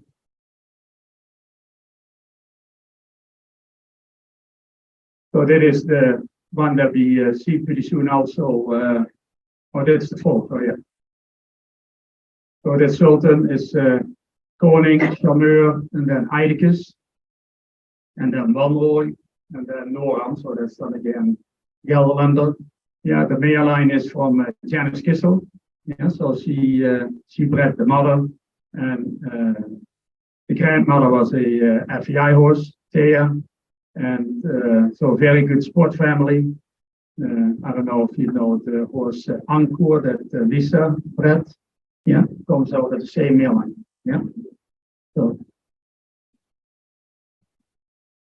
So here you see a little bit the same. In the fall, same balance. Good technique in the legs. Yeah, really good transitions from the top to the canter. Yeah, stays very balanced and no speeding up. So this is now then the 2-year-old Koning, and then Jazz Eidicus. And the Eidicus mare is again the mother of the horse Ashlyn is going to ride this afternoon. Goes from the same family. Here again, yeah, elegant type. Yeah. Here we have a full sister to Sultan, the foal we just saw. So these two were also as yearling. We did the videos, yeah, and they scored very high in the videos too. But again here, balanced, good posture, elegant type.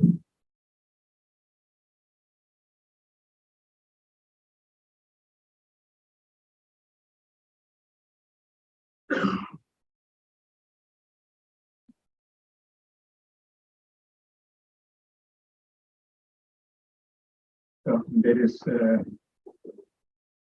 Koning out of Alaska. Alaska is, I think, one of the mares that maybe you all know. She's by Cache, Farrington, Dorito, Armor.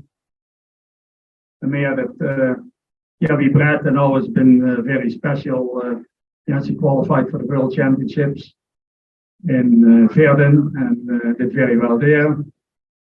So, and that's the horse Pharaoh. She comes out of the Gelderlander type of Gelderlander mare, and so he's here, so we can see him this afternoon.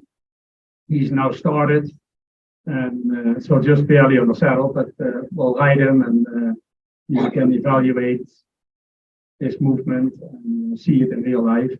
Yeah, but the main thing I think here in this horse and this what the horse passes on is exactly the way he is himself. You know, a horse with good conformation, yeah, confidence, good uphill balance, good rideability. The offspring, the oldest offspring is now 3, and we are very pleased with the way he can get him started. You know, they're very willing, self-motivated horses.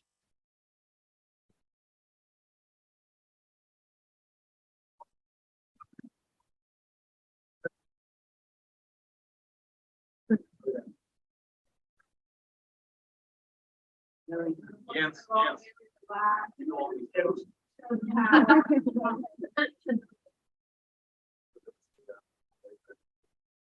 Yeah, rhythm and yeah, cadence. Yeah.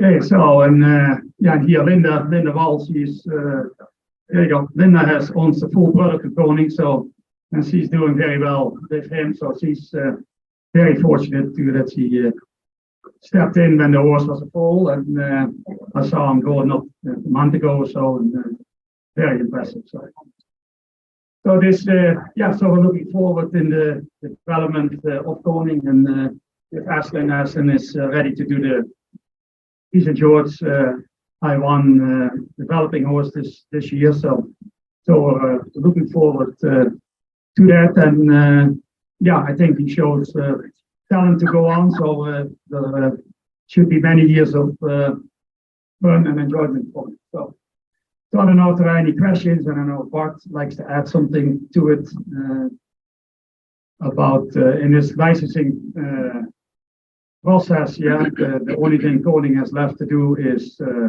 as he has to show a St. George test. You know, he passed the offspring evaluation. He did the IBOC test twice, and then last time during the NA SST test, he passed the character test. So the only thing that's left to do is yeah, already, but that's already done. When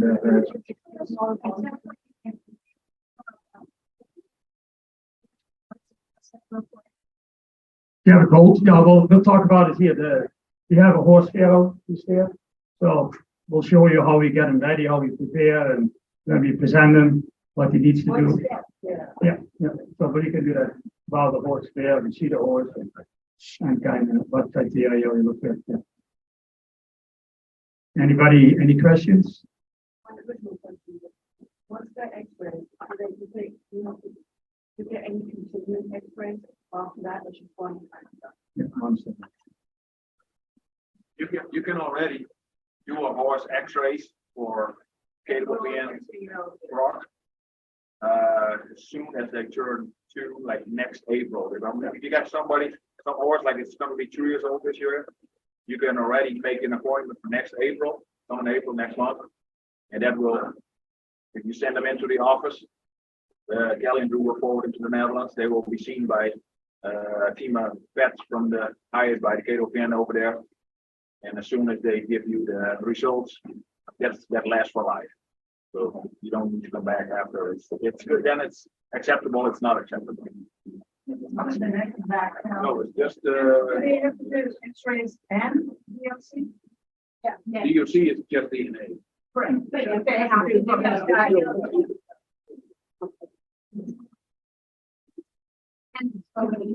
So that's right. yeah. Okay, well, thank you for the attention and we move on to the next. Yeah, thank you. Well, first of all, I would like to thank you for having me over at this meeting. And before I start, I would like to congratulate KWPN-NA with the 40th anniversary. I think it's a big accomplishment. And I think it's also a big accomplishment to all the enthusiastic members for being 40 years already as a breeding association. It's closely connected to the KWPN. And yeah, we're going to talk later also a little bit about the future, but I think there's still a big future ahead. But I would like to thank you all already for the enthusiastic breeders over here. And we are looking forward to the future for another 40 years. So already congrats with the anniversary. Okay, well, before I talk about the stallion show in Holland, I also would like to say that also in the KWPN-NA in the US, we got 2 stallions licensed, like we mentioned. George's Latino at New Adventure. They both got licensed last year. We got, as Kelly already mentioned, approved stallion, KWPN fully approved, Messenger by Montebellini. We also have a picture of him, and we should send it to Alicia Edgar. It was quite special because Messenger, he was licensed as a 4-year-old. We saw him in the IBOB. We thought he was already a very scopy horse, very competitive horse. And as a 9-year-old, he already competed at 160 level, Nations Cup, so that's already really good. And therefore, we invited him to do the 5-day character test in Ermelo, and then he got fully approved. So it's quite special actually, because it's the first time it happens, and I would like to congratulate the late Valleyfield Farm, Alicia Edgar, with a great result on that.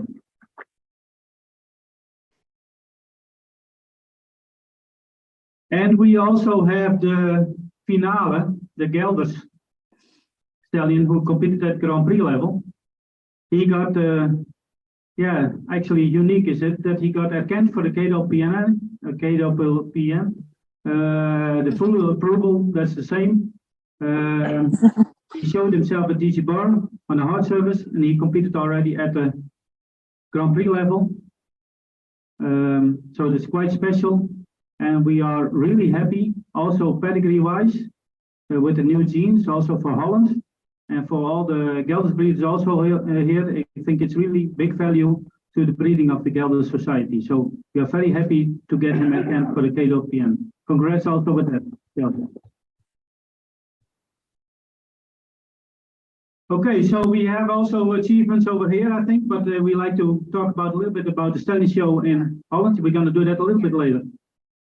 Yeah, because then we have the stallions of the Gelders collection. Yeah, sorry.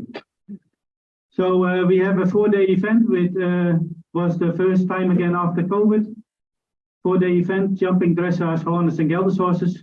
Of course, we have the stallion selection over there, the free jumping, the free movement.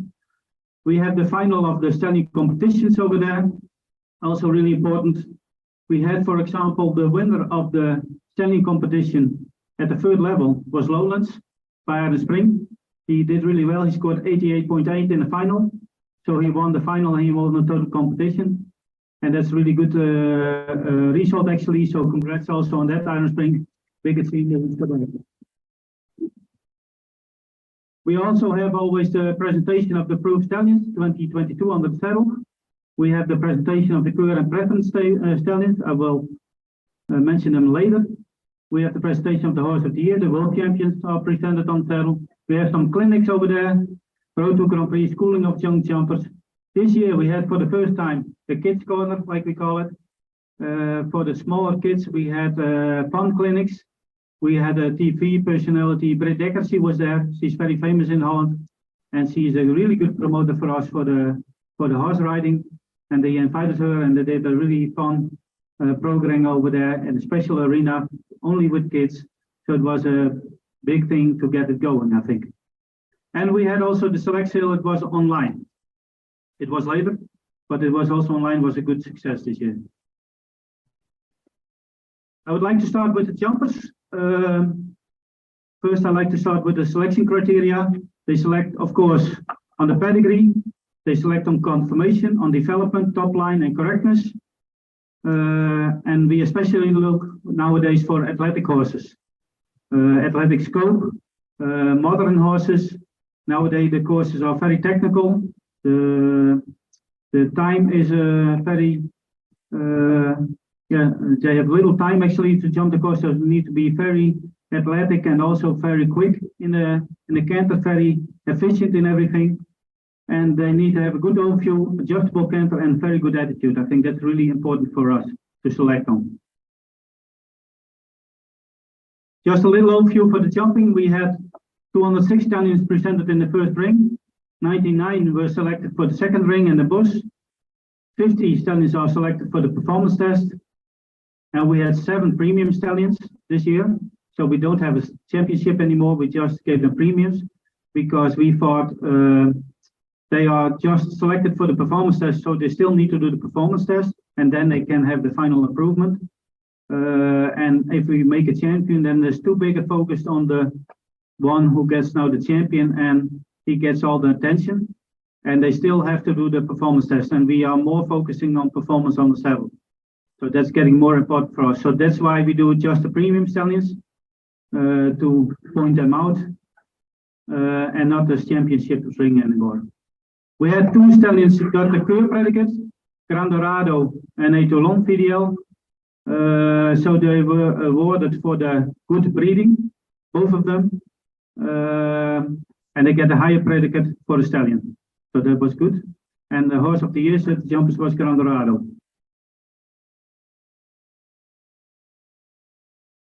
So we continue with the premium stallions. It's in a random order actually. And I start with Popino Laris. Can you read it all or not? A little small. He's by Gaspar. And Gaspar is by Berlin out of Tangelo. Then we have Voltaire, Iroko.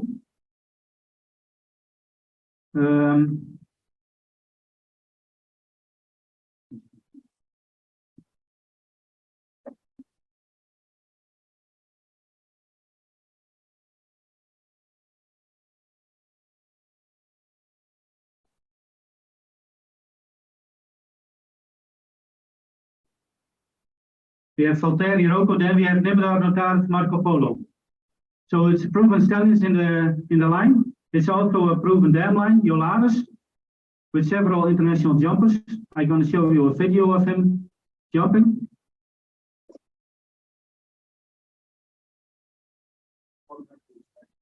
Onderweg naar de jury is nummer 66. Nummer 66. 66. So they're first going to line up for the judges. Popino Laris.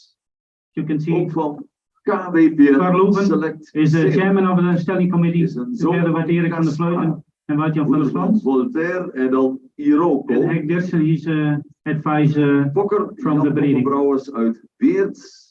En geregistreerde de Fokker samen met Reini I will continue this a little bit because I only have an hour is 1,64. 1,64. 164. Een metre 64 centimeter. Iroko Nimmerdoor.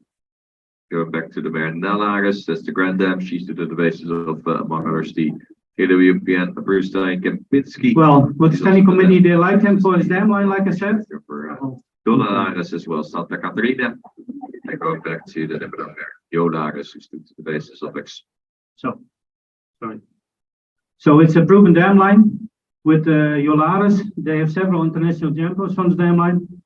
And what they especially liked in this stallion was his scope. And you can see always really good opening from behind. Very good in the hip. The hip goes really up and then really opening in the haunches. That's what they liked in him for sure. He's well proportioned in his type, but still has an expressive type, good length in the body. Like we can also, and good muscling of the top line. So we like to see strong connections in the top line, well muscled top line, especially in the loin connection. You can see him over there. So very quick, also in the reflex, quick off the ground, good use of the front leg, good use of the body, and then opening well from behind. Very powerful horse with good reflexes.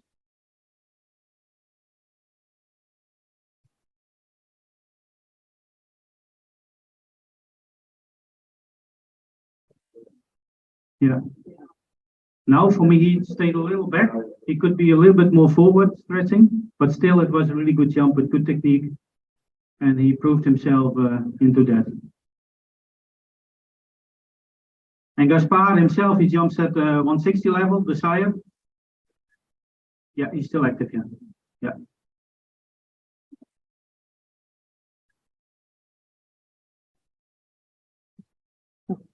Also from this dam line already, the approved stallions Kempinski by Darko, and also Gullit HBC, he's by Campos, he was also approved from the same dam line.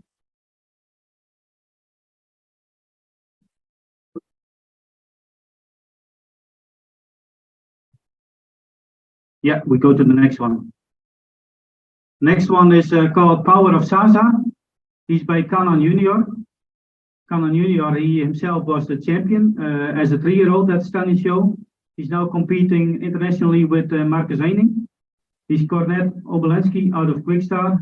And as you already see, he's from the dam line from Canon itself.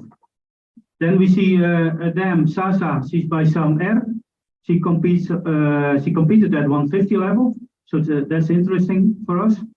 She's signed by Sam R. Then Now or Never.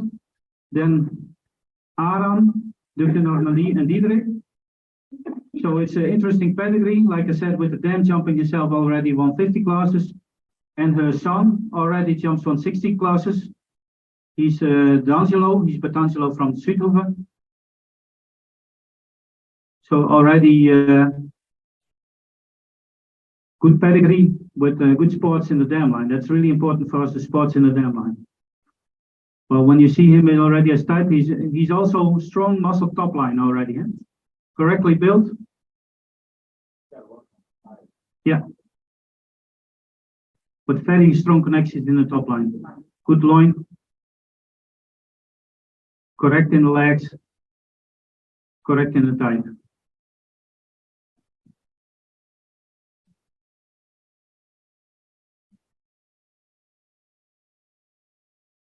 Continue a little bit.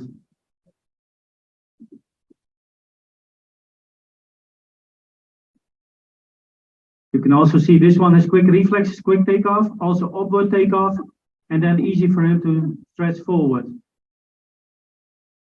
They liked his body use, so his bascule, and also his suppleness on the jump.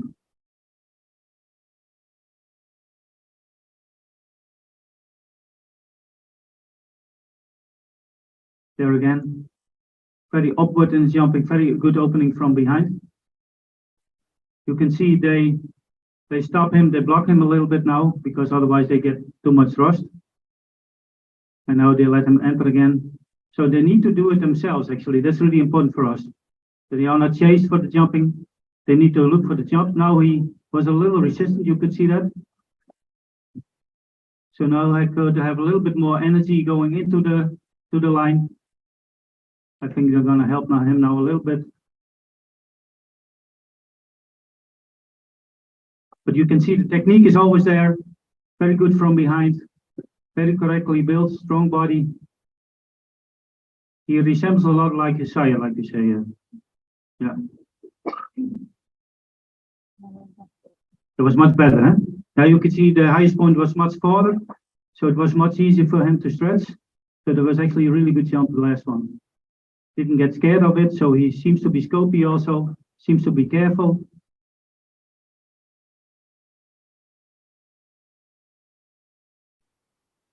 And that's for us also really important, if they make a fault, how are they responding to that? And actually he reacted really well on that. I think they go on the show one more time. Also really well. Also on the first two jumps, you can see already his technique, already high in the knee, good use of the body and opening well from behind. So we like also to see them on the first two jumps already using the body and using the technique already.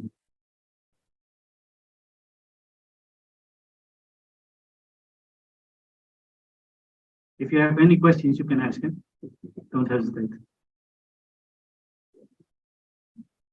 So that's the power of Sasa. So that's interesting. I think it's the first crop, or maybe the second crop of Canon Junior, and he competing himself in the international jumper competitions now 145 level as a young horse. So that's good. That's interesting to test his offspring also.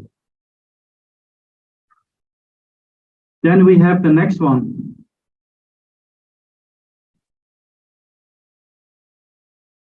That's Partla Keizersburg. A little bit difficult name we had this year.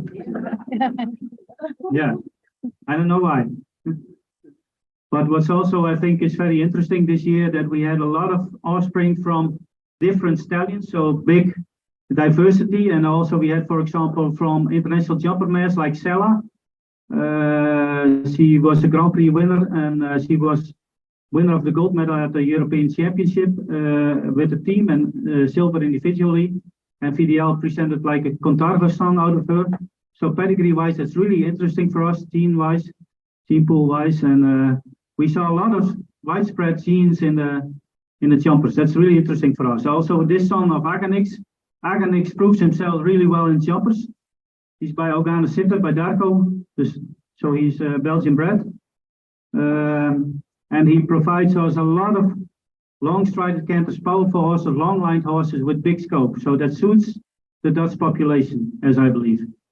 He's from a downline from Peter Rinkes, Analuska Fortuna, by Creator, and that makes it also interesting because Creator, he's a thoroughbred, so there's a lot of blood in the pedigree.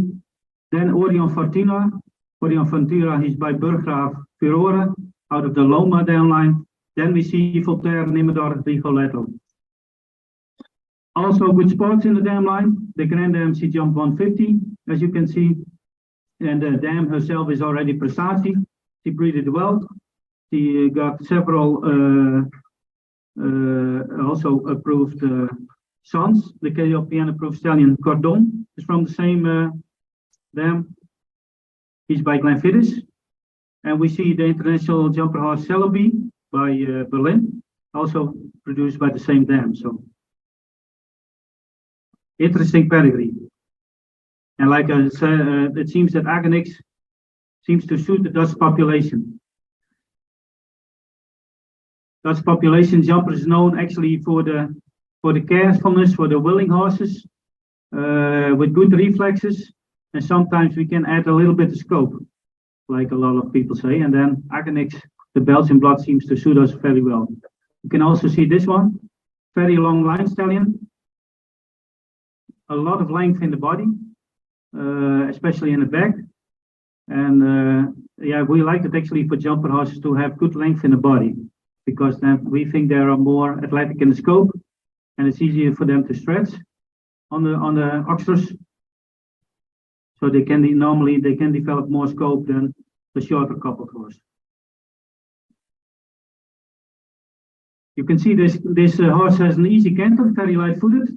Also long-strided canter and well balanced. So that's also a good start for a jumper. Especially we like to see them light-footed. But when they have a big canter, it's also really important that they are adjustable in the canter. So he had a really bad entering actually of the jumping chute, but then he jumped out very easily. Yeah?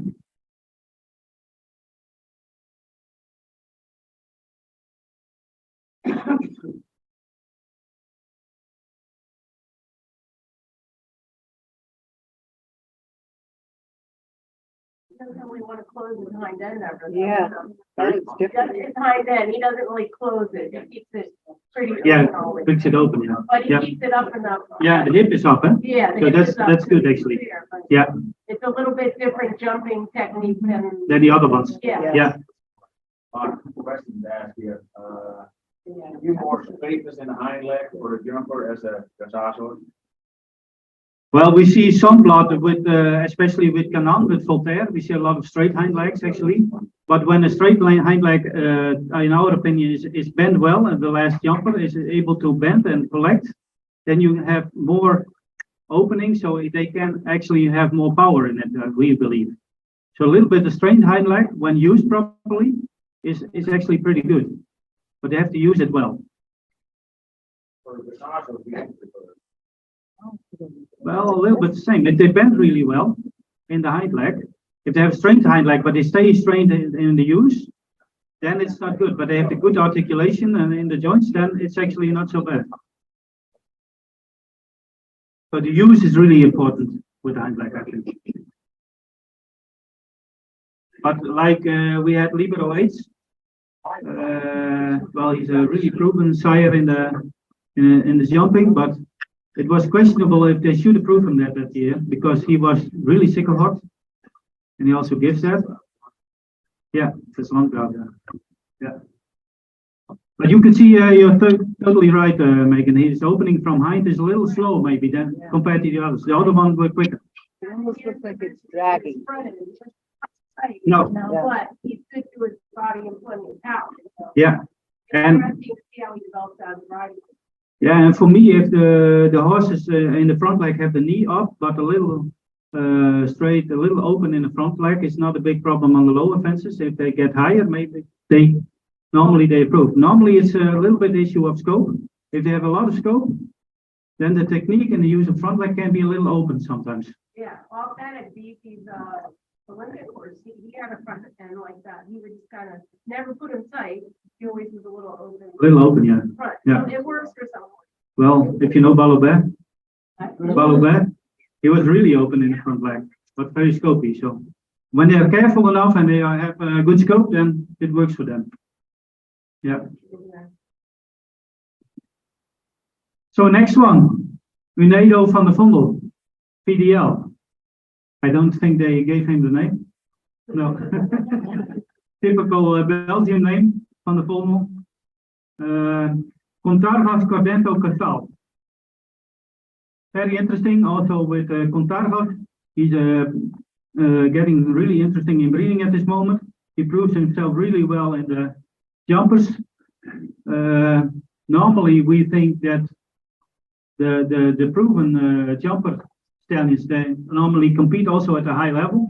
Contargas didn't compete really on a high level, but his offspring is competing at a high level. So he proves himself in the offspring. And what's really interesting on this one is the Grand Dame, Calariyama by Casal. She jumped 160 with Jill Thomas, International Grand Prix. And also combined with the stallions Cardento and Casal, we see only proven stallions in the dam line, so that makes it also really interesting with the Grand Dame jumping at Grand Prix level.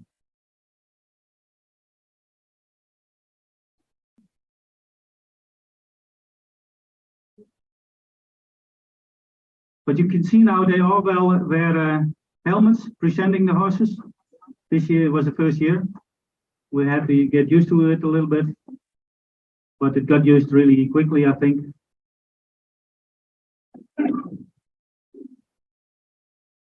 Target is also staring Paul Chocolate likes a lot himself. He used them a lot. After the Chocolate Blue wasn't there anymore, he used him a lot, and he has a really high opinion about him too. Yeah, he likes to stand a lot. So I think that's what you see in the breedings now, coming up a lot of the Targets. Yeah, it's very popular at this moment. Yeah, for sure. Very elegant horses. Yeah. Also this type, very maybe a little bit more compact, but very correct and well proportioned. Very correct jump height with good muscling. Also good front end. So very elegant, well proportioned horse, I think.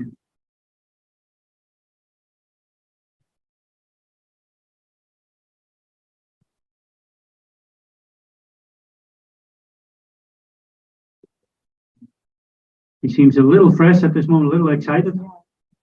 So that's not always easy to get them supple through the body down. A lot of difference. First round is like they jump against a closed wall on the first round in the envelope, and this is wide open. Usually bleachers, so it's more. The horses are way more. Yeah, they can be really impressed over that. Yeah. This year they looked a lot of horses We looked. saw several horses this year. Big jumps. Open than it was before. Yeah, it's much more open. Yeah. Yeah. Yeah. Horses, they kind of stopped, on the last jump a little bit and hesitated. Yeah. Because it was so open. It also, in my opinion, it is already, they take part of that in the selection. They got the heart to jump into it. That's a big thing.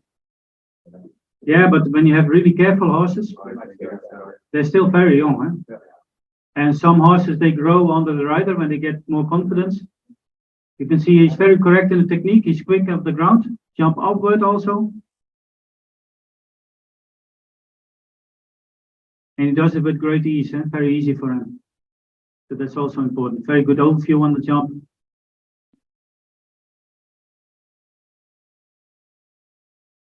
Every jump is the same, so very consistent in jumping. That's also important for us. You can see the signs there. This one looks all the way to the last jump when he comes over the first one. You can see him looking all the way to the last jump. Yeah, with his overview. Yeah. Seems very smart horse, this one. Yeah. See him looking.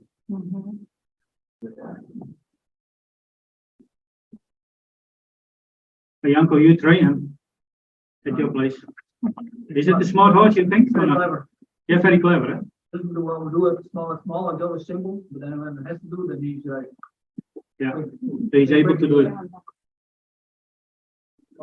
Yeah. He builds up like yeah. Doesn't do a whole lot, but it doesn't need to do. He's careful, he's clever, but then when it gets bigger, then he starts to really start to jump. Yeah. There's also the mother line a little bit. The grandmother was just like that. You can see the last jump, he put a lot of power in his takeoff then. Huh? So interesting stallion for sure. Interesting to test him. It's always nice to see when you have the mothers and stuff and you see what's coming through. Yeah. That's you hear a lot from successful breeders saying it's almost like the mother or there's certain traits coming through from the dam line. You can see that. Yeah. It's too. Yeah. That's interesting. That's very interesting. Yeah. Yeah. And the grandmother, she was also double clear in Barcelona in the Asia Cup final, but she's very consistent.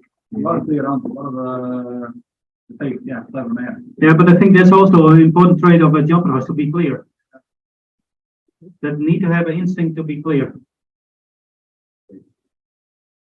We continue with the next one because Sandy is pushing me a little bit, I think. Yeah. Next one is Power Man. He's by Hard Rock Set. Hard Rock Set, he had the most offspring at the second ring. He also got the most second to the performance test. He competed himself at 160 level. Then we see Corland in Doctorow. And then we see Emil Dion, like I think Lucky Boy Ilias. And like as you can see, if you can read it, he measures 175. So that's over 17 hands. So he's really tall, actually. But when we see him jump, he's very athletic still. So that's important for a big horse, that he's still athletic and he can deal with his body. This is this is the dam line from Baroness, but not from Lancelot. This is from the Polder, Little Geest. Toch, die fokken. Groen, ja. Griffioen?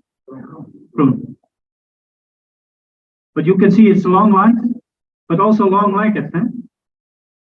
It's very long legged for a jumper horse. maybe a little deep in the back at this moment. But with Hard Rock Corland Indoctro, it's 1 million, it's totally VDL block.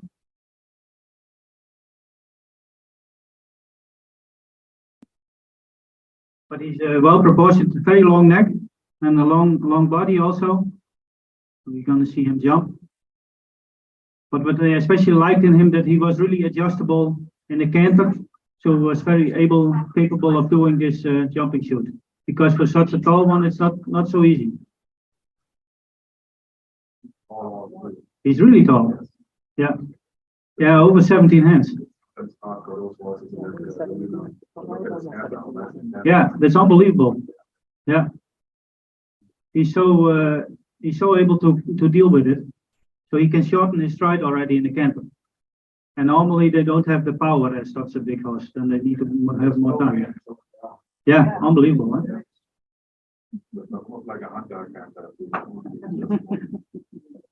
Yeah, very rhythmical. Yeah.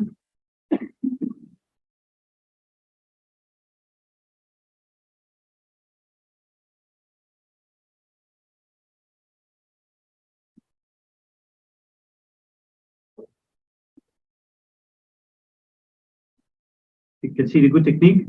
Maybe he's not as flashy as the other ones, and the other were even maybe a little quicker in takeoff, but he has a good overview also, very rhythmical, good in the technique. He seems to be careful and he seems to be really scopy also. You guys bought him, right?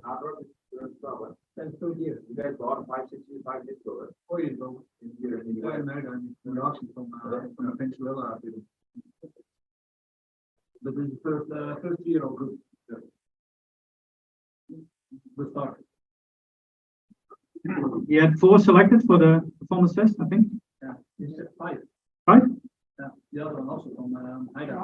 Yeah, Haida had also. Yeah. And this one, and then we had to 5. Yeah, 5 selected, so that's a big drop already.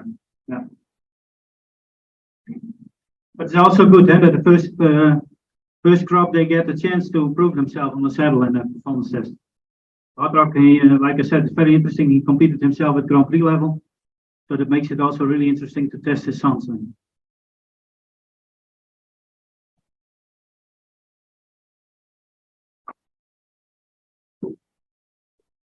you think some of the horses get selected because they want to see how they are under saddle, just to get especially the first crops? Do you think sometimes that happens? Yeah, sometimes they are a little easier on that because they want to test them on the saddle, Right. like you said. Right. And when they already have several sons approved, then they are a little bit more strict. Yeah. Yeah, they want to have the better ones then. Correct. Yeah, that's a big thing for KWPN. I think that's where KWPN kind of is ahead of registers. They gather so much information. Like definitely my horse. Yeah. Yeah, and then it's put in a database and we can all look in that good idea. Yeah. The next one you can see Por Favor AS. AS means Echt Beschep. He was for years he was also board member of the KWPN. It is totally different pedigree again, so that makes it interesting. Sired by El Baron. El Baron is also famous in Belgium 160 jumping by Emerald and Libero. So interesting pedigree. Then we see Tornes and then Lauriston. And actually this is from the dam line of International Grand Prix jumpers Aquila by For Pleasure with Enclantissimo. And then KWPN approved son Jubel ES by Harley. So already several good horses from this jumping mare line. That makes this one also very interesting for testing.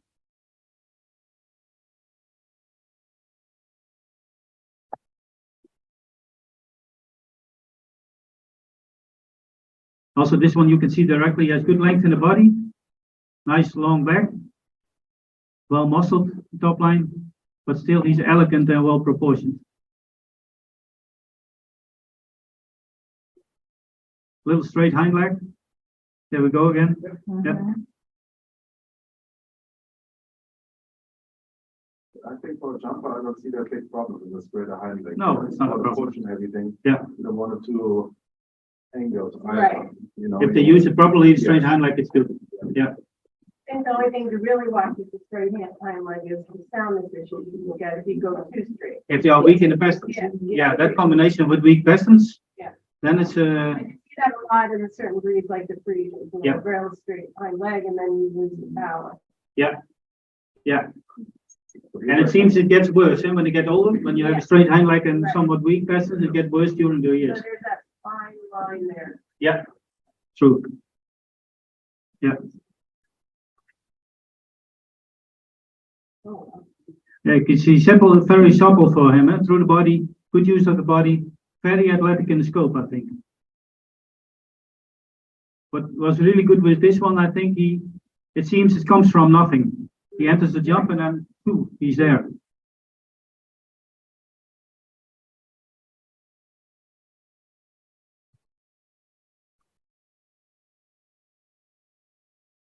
Very good. Yeah, it's unbelievable good. Yeah, a little bit. Yeah, but maybe even better in the body use than ever. If you jump over, it doesn't matter how you carry the tail. Jumpers.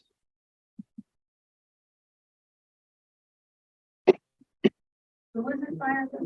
Albert, he's by an Al. Yeah. Yeah. it was. Yeah. No, it's like- Yeah. Maybe he's a little bit too quick for Al. My God. No, he seems very athletic and easy in the scope, so that's really interesting. Then we have the next one, Presto Bantos. He's by Opium van de Muurhoeven. Then we see Carambol, Falaise de Muze, Sandro Boy, Kandidaat Pantheon, the thoroughbred. It's a Banta dam line. The Grand MC did the IBOB with a nice score. And his sire, Opium van de Muurhoeven, he's now competing in the US. He jumps now 150 level. And we also know Carambol, of course, he just retired from sports.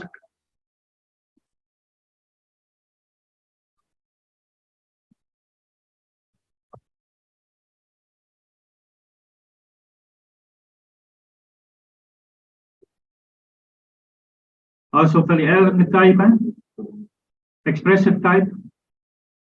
Seems to have a lot of blood.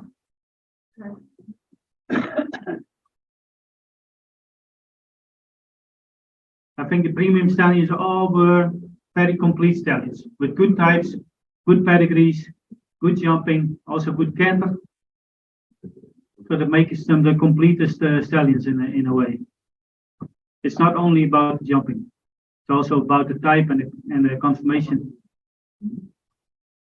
Did you explain what blood means? Because when the first time I heard it, I didn't know what it meant. Well, blood we mean that they have, you don't always see it at the outside actually, but they have good reflexes, they have good overview, and also they have the will of going there, a lot of energy. You like to see that in the horses. And that comes from. Yeah, it can come from thoroughbred, yeah. We believe that the sport horse should be between the 30 and 45% of thoroughbred. Yeah. But you don't see it always on the outside. When you start training with them, then you can feel they have good energy and they have a lot of go and they want to do it and they have good reflexes, then you can see the blood in them.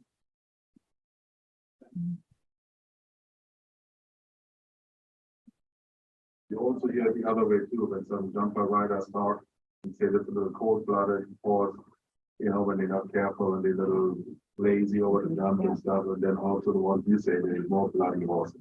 Yeah. That's where it comes from. In a way. Yeah. Yeah, that's the term for it. Yeah, Hot blooded. Yeah. Right? Yeah, correct. They even when they have them a little close to the fence, and they even still make the reflexes to get safe on the other side.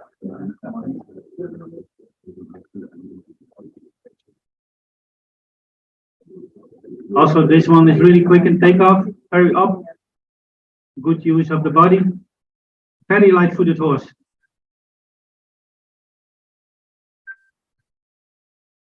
And that's what we mean with the blood in it.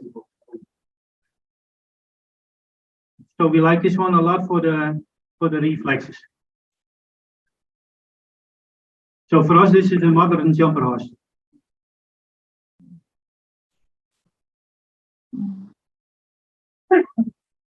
Okay, that were the 7 jumper premium stallions. We continue with the dressage. What was your favorite one from both? I wait for the performance test. Good answer. Well, for me, that's getting more and more important, the performance on the saddle. Also, you do a lot on the saddle, you can train it differently, you can change the horse in a way too, like we just talked about. Yeah. You can do so many more things with them on the saddle. Or you can't. Technique and things like this, and then you can form them your way too. Yeah, when you get them more confidence and everything, so. Only that's what you have to do, you have to jump on the saddle.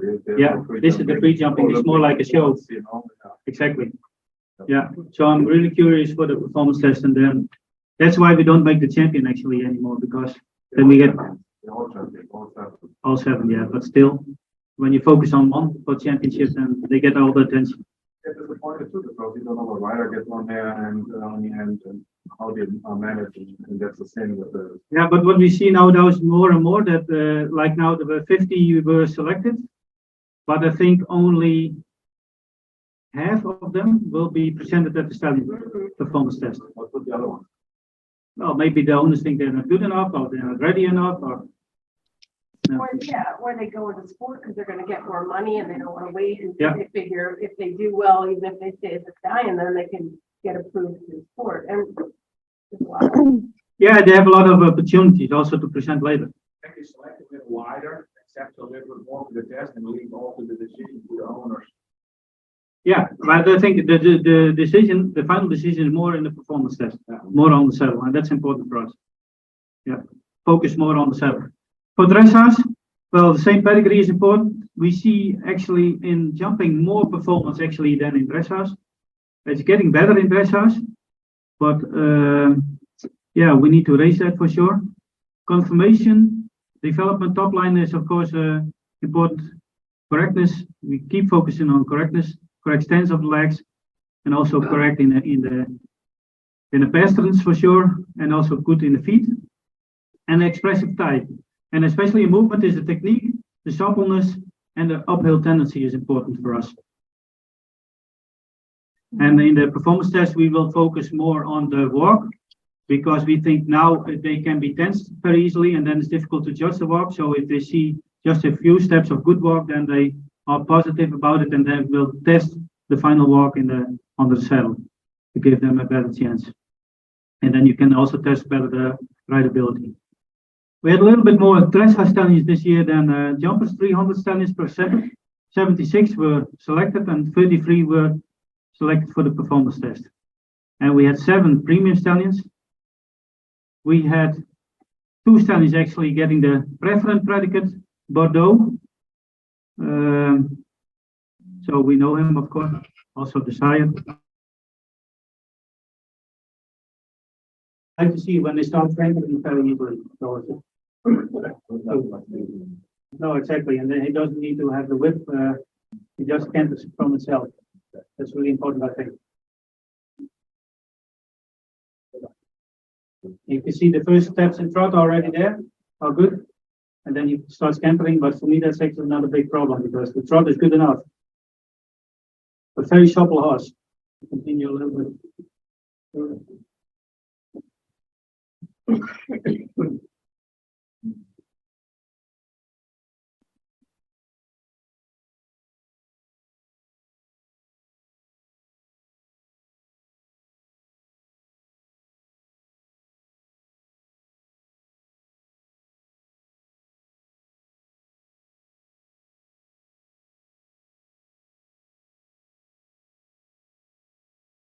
Today's trot is better.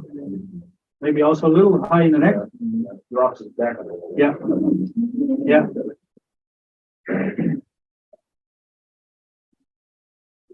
But technique is there, the canter is there, so and the pedigree for sure is there. So that's also very interesting to test this one.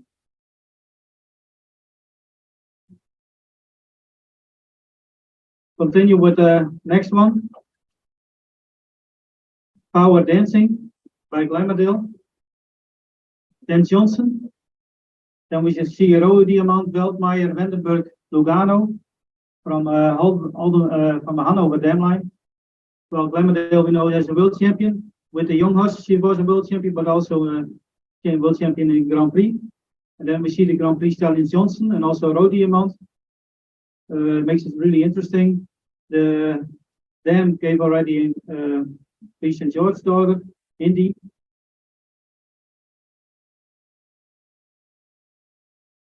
And she gave also King. He competes now at 4th level, still young.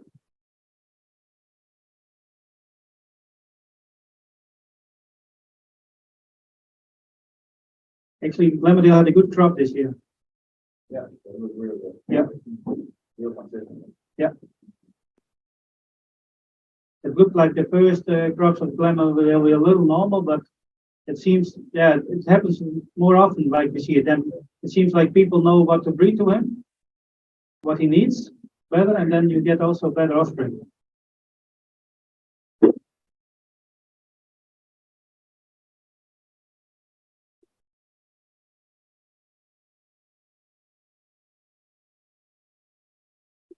This one was also older guy before. This one, yeah? Yeah. You can see a long neck, well muscled neck, also good positions neck. This one is open in the front legs. You look very glamour. Yeah. Also in his body, yeah. Yeah. They all look like same, all 4 or 5 Lamerdales over there. Yeah. All really what happened. But the way he uses his front leg reminds me of Glamourdale, the young horses in Canada stuff.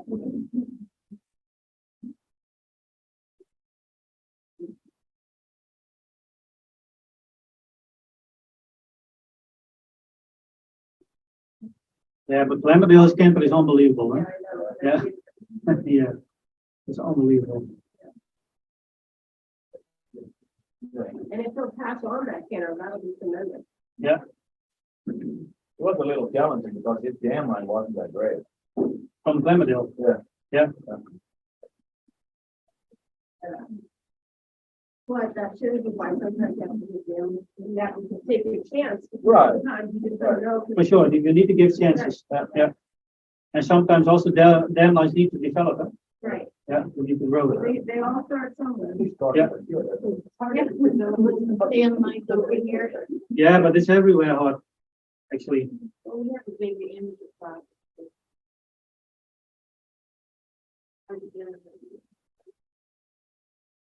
So we can see he's light-footed enough. He's also has enough technique in the movement, enough line to stride. Pretty tight. And with his higher Lamerdale, it's for sure interesting to test this one. Also a long troop, this one actually. Well shaped, I think, in the troop. Then we go to the last one of the dressage stallions, Briscoe RS2. He's by Torgelet Sylvester, he's by Szechuan, then Stedinger. Then Negro Craig C. Then we see Jazz Investment Nabuur. And interesting to tell is that the dam, as a 3-year-old, she was in hand, she was the champion of Holland at the time. So that's interesting. She was a big mare, she was very good moving in hand. And we see also some sports. We see also the Grand Prix stallion Enzo Ferrari from this dam line, and also the Pro Stallion Network by Just Winkhoff. He won the stallion competition. The final he won in Den Bosch, and he's from the same dam line.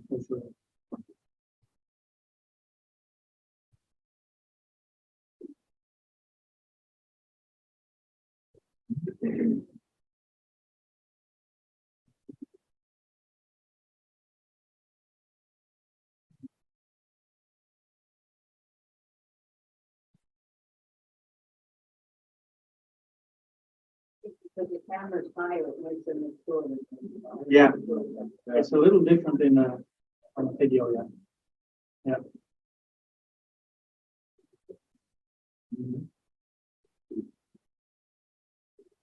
What I especially liked in him was his ability, his ease for collection and to lengthen and shorten and stride again.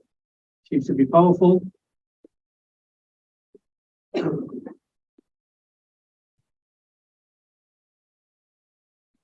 Great.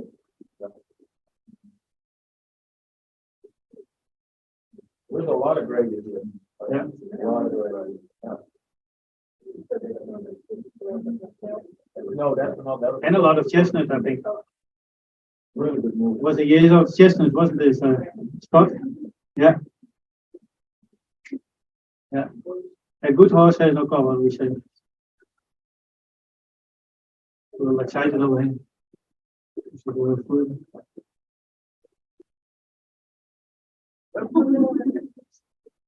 Not sure he's a jumper. You can see also the power and everything.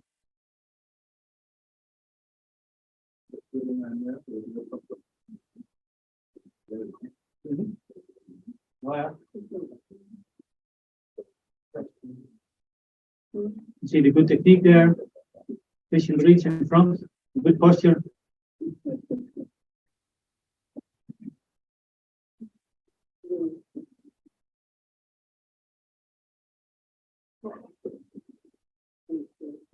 Okay. So that were the dressage stallions. And we continue with the harness horses.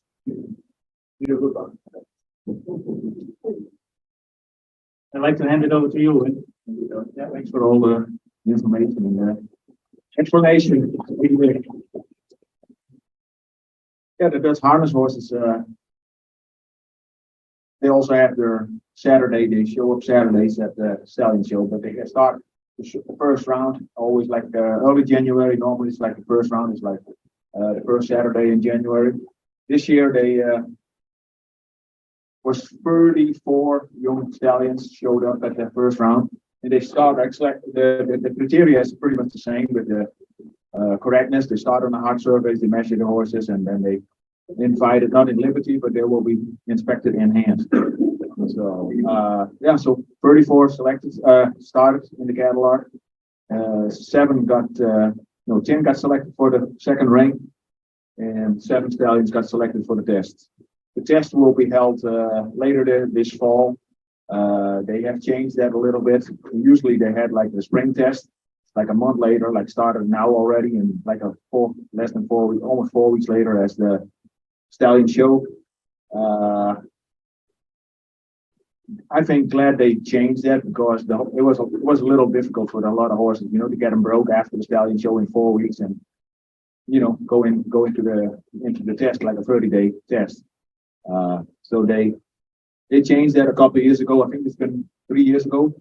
Bill, you know a little bit. So 2020 when you had Macho there, that was probably the first year they changed it to the fall. So now they have to the selected horses have to be presented twice ahead of the 30-day test, with 2 weeks in between.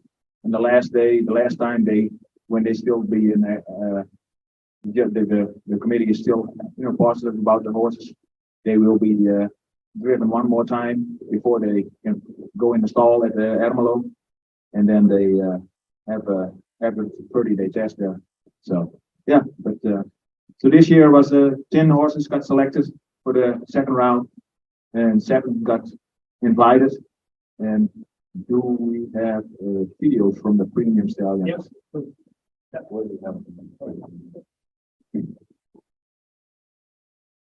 So this was quite a catching horse, Palido van Alfredo, an idle son out of Sandro Dam line, Sandro Dam out of Renovo, out of the really well-producing Lonely Dam line. This dam line already has produced 3 approved stallions, what has great influence in the breed. First one was the oldest one was Genghis. Later on was Patay and Colonist. All came out of this dam line. It's an old dam line, but it's a really strong producing performance and brings a lot of performance horses over the years. This was there's 3 judges. On the left is Thomas van der Weijden. In the center is the chair, Lamatel, and on the right side is Bouke de Boer, with the advisory from Vigon van Beest. Vigon is not on the video here right now, but Vigon is also the inspector for Northern America. He comes to Indiana and Pennsylvania every year, does the inspections over here with the Dutch harness horses. So this is, yeah, he's a really catching horse. Maybe if you want to be picky, he's a little bit old fashioned, drops a little bit behind the winner, but has a lot of performance, showy horse, uprighted. He just, yeah, he went on and on after round. And so, yeah, this is also, you know, you can be critical on confirmation, but at the end, you know, they're still not approved. They have to go through the test and they still have to prove them there. So, but it was probably one of the crowd's favorite.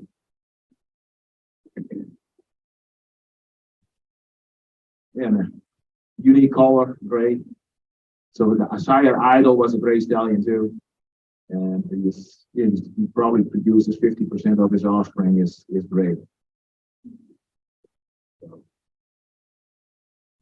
It's always entertaining, I think, you know, the Dutch harness horses. It's only like maybe an hour what it takes the Dutch harness, but I always have to get the comments, you know, from foreign people, you know, they always enjoy watching it because it's just you know, people can go through the roof a little bit, you know, get excited and blow up some steam. That's always nice. You know, beside the young horses what get invited for the test, we also have the Oregon Trophy. You know, what's this year, like there's 5-6 stallions got entered in the Oregon Trophy, you know, Fine Harness Cup. And that's also like a really spectacular class, always on Saturday.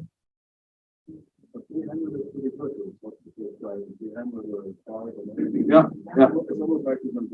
Right, and that's genetic. That's what we breed for. You know, they need to be, you know, they need to go in the crowd with proudness. Yeah. No, they should handle that in the mind. Yeah.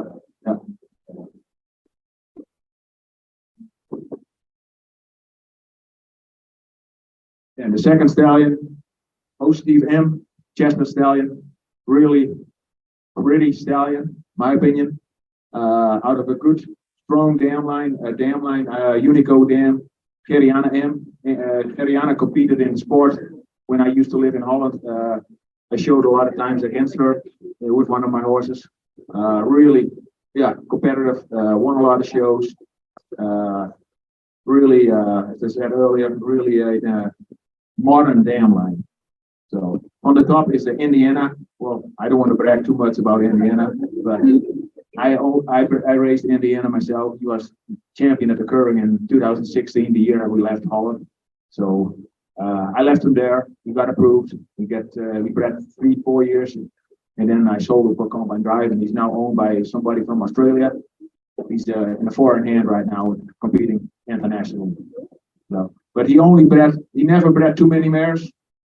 But he produced not because it was my stallion. Even the judges commented that he was only limited used by the breeders, but he had produced some above average offspring. So. Yeah. Right. Yeah. This is more the modern type, and the gray one has maybe a little bit more, you know, the real Dutch harness front end on them, really upright. Yeah. Yeah, you can see a lot of influence of his grandfather pertaining this horse, in my opinion. He was really, he was like an Arabian in the Dutch harness breed years ago when he came to the curling. Yeah. He had a hard time. Half of the breeders, they yelled at him, they whistled at him because they didn't like him. He was too fancy. But glad they approved him because he changed the breed. You know, he really refined the breed, and that's what we needed like 20 years ago. We needed a more modern horse for, you know, for the industry. Yeah, but what the good thing on this horse is, what I like on this horse, and that's what I kind of like on, you know, any horse what should go in the ring. If they build up the performance, some of them come in like a little shy, and they shake that off after 1 round or 2 rounds.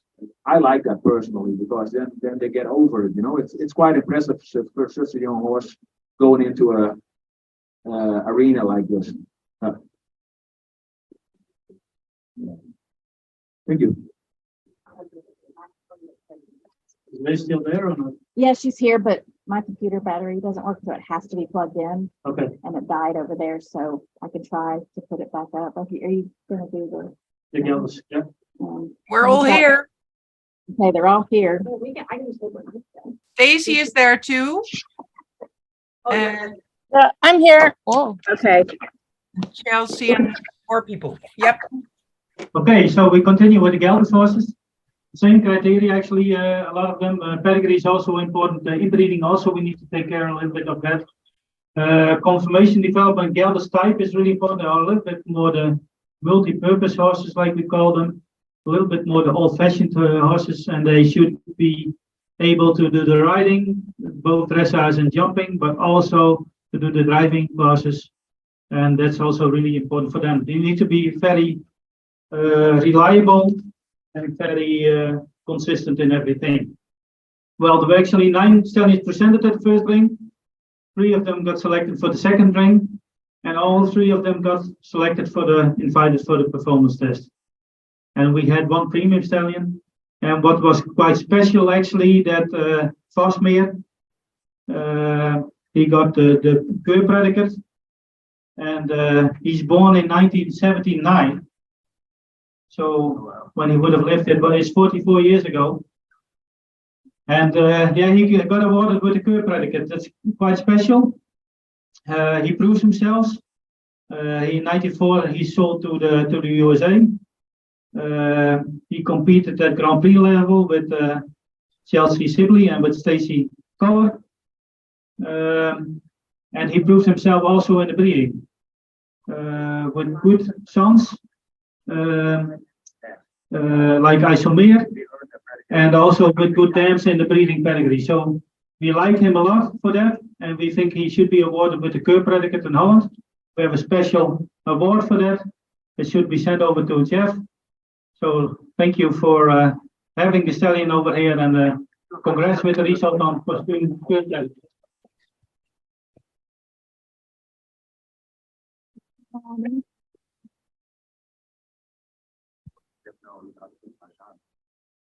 And like I said, we had 1 stallion awarded premium at the Gelders.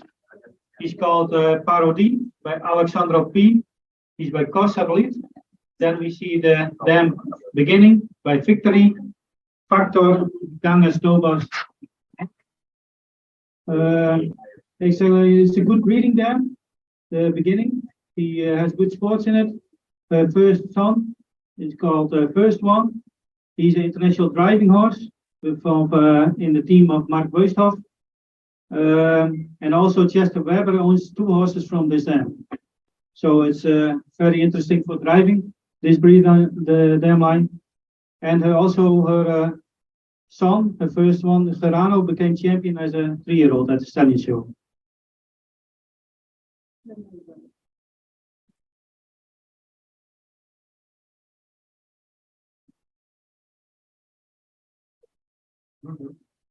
Also a gray one, actually quite modern for his type, for a Gelders horse. Long lines.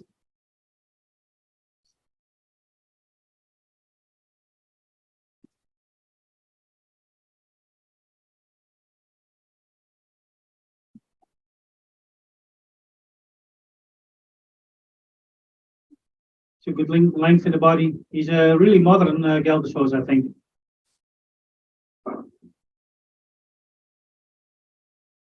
Well, in the well-developed withers, maybe a little deep in the back, but good shoulder position, enough length in the group, correct stance of the legs.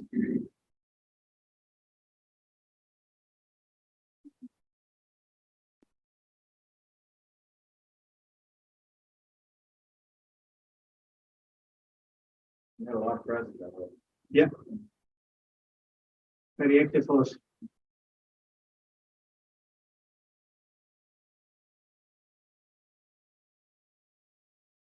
I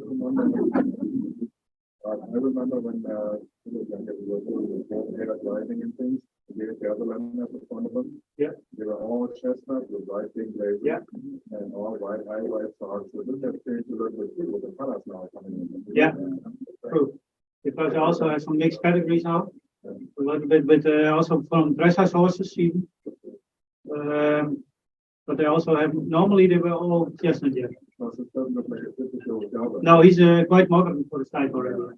But the movement is quite Gelders. Yeah, the type is a little modern, yeah, but the movement is Gelders enough. Well, it looks very taking away that high quality one of these kind of stuff.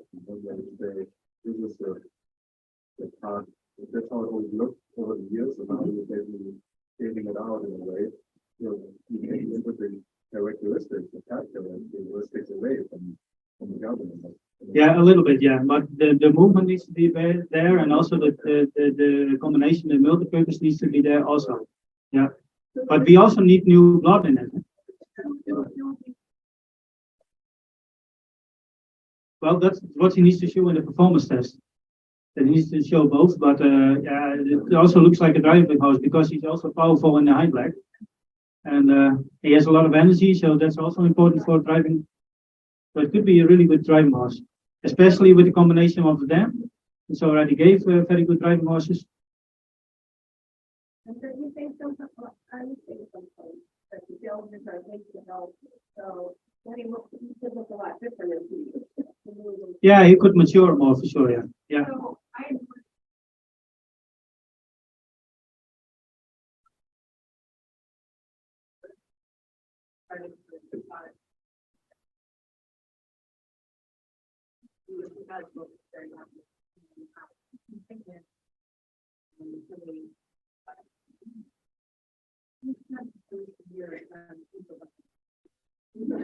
Oh yeah. Yeah. Yeah. Yeah, like you say, they can do several things. They can do it for sure. So multi-purpose is for sure there. Yeah. So that were the premium stallions of the Stallion Show. Okay, thank you. Got a lunchbox? Yeah, I guess we are on a good time schedule, so we kind of like to continue while you guys eat some lunch. Bart and me are gonna talk a little bit about the future from the KWPN-NA over here, what we would like to accomplish and what's on the roll right now, what we try to change and make go forward. So the first thing is what we kind of are talking to with the KWPN in Holland right now. Try to have somebody from the KWPN judge in the NA STT team, so the stallion testing team. So that is right now, that is on the, it's been spoken about, Holland, that judges Floor and Ralph van Vendrooy, they are in contact with the FN in Germany, and we will have the last response we got from them that they are like to have in the next meeting, they would like to have the board from the NA on that Zoom call. So that is all in progress, and hopefully that's going to work out. That's going to be another step forward for the NA for stallion approval and licensing for sure. So that's on the agenda. Hopefully they're going to work it out before the end of the year, before we have the next curring. So, yeah, the next thing for the curring, we're right in the middle to develop the curring tour for this year. It seems like we're going to have a longer, more sites to have more horses judges. There is a couple more site applications, coming in from new hosts. So now we haven't fully decided yet, but there is a kind of a proposal on in the board that we're looking at to split up the current tour in two circuits, like an East Coast circuit and a West Coast circuit. So that means that we're probably going to have two teams of judges. Not sure, of course, Bart will be on the team. If one takes the East Coast, and then another team of judges will be going the same time, hopefully doing the West Coast. And if it's going to happen, then next year we will try to switch the judges, so we'll have a different judge coming to in another area. So we're not going to be have some consistency also with new judges, not too much influence from one judge. So because that's kind of we like to accomplish there in the future. So, but that will be announced in the next couple of weeks. The current tour. Yes. So, yeah. So what we also, me and Bart talked a little bit about, was we do the licensing here over now, and we'll kind of like to have people what's, fulfilled their requirements with, now it's still the status, it will be, it's licensed. So we try to make it work. We're right in now also in we talked about having stallions, just calling a name, like for example, Koning, he's licensed, but he's going to go up in the levels. Stallions what have, offspring on the ground. You have to see the offspring so we can, take them into the linear scoring and into our system. So we get to know a lot of details from how the stallions produce. And if they continue going up on the levels like the Grand Prix and Prix St. George, hopefully, we kind of like to have them, move up another status and take the license away and make them fully approved for the NA. So hopefully, what makes the offspring also not going into register A, but going directly in the foal. Oh, sorry. Do I miss that? Yeah, sorry, I have to correct that a little bit. Well, what we see now, we have this year, for example, 2 stallions licensed, George Latrino and New Adventure. They are already licensed, but some stallions stay there because they don't show enough offspring, or we don't see them anymore, and they still are licensed. So we think that if a stallion fulfills all the other requirements, like a foal report, and we can make a foal report on him, so how he breeds, and we can put it also in the database with the linear scoring of the foals, then we think he should be awarded with approved KWPN-NA. So he gets a little bit higher status in the name. The registration will, however, be the same. It will also be a register A, but when he continues in a full approval for the KWPN, then he needs to compete at least at Prix St. George level or at 140 level or higher. And then he needs to do also be presented again at the Heart Service, and he needs to do the 5-day character test. And if we have the NAST, the stallion testing, we did with Koning also this year, and El Primo, they also did the 5-day character test over there. So we can include that a little bit. So we try to find a solution there. But we think that licensed stallions who fulfill the requirements of offspring approval and also of the foal report, we think they should get a little bit higher awarding and getting them named KWPN-NA approved. It doesn't change the registration, but it changes the name, I think, feels a little bit more like. Yeah, right. All the effort what the owner puts in, and also the status for the offspring. People, we know it's always selection. Selection takes years. So we have always people get started with in a selection criteria, and some of them we like to move up their status a little bit. What makes it more rewarding to the owners and the trainers, and also the people what have used those stallions. So Sounds more prestigious if you can say they're approved. right, correct. Yeah. So yeah. So now the other thing we are working on right now, if people have, if you have Bart hat on your farm, or you've seen him working with the tablet from Equus. So Delta Equus is from the Netherlands. That's what they just put all the scores in at the curves in Holland, and it goes directly in the database. So that means we worked with that last year for the first time. Yeah, so and that's really working out really good. It saves all the database. It goes directly in the database at our office. So Kelly and Drew can just hit a button and all the results come out and the scores come out. And so now I talked at the Curring in the Bosch. We talked with the people what is behind the tablet.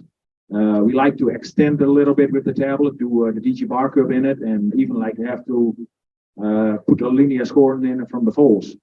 And that is a little bit different as in Holland, because they don't do that. They take foals to the curring, but they don't linear score them actually.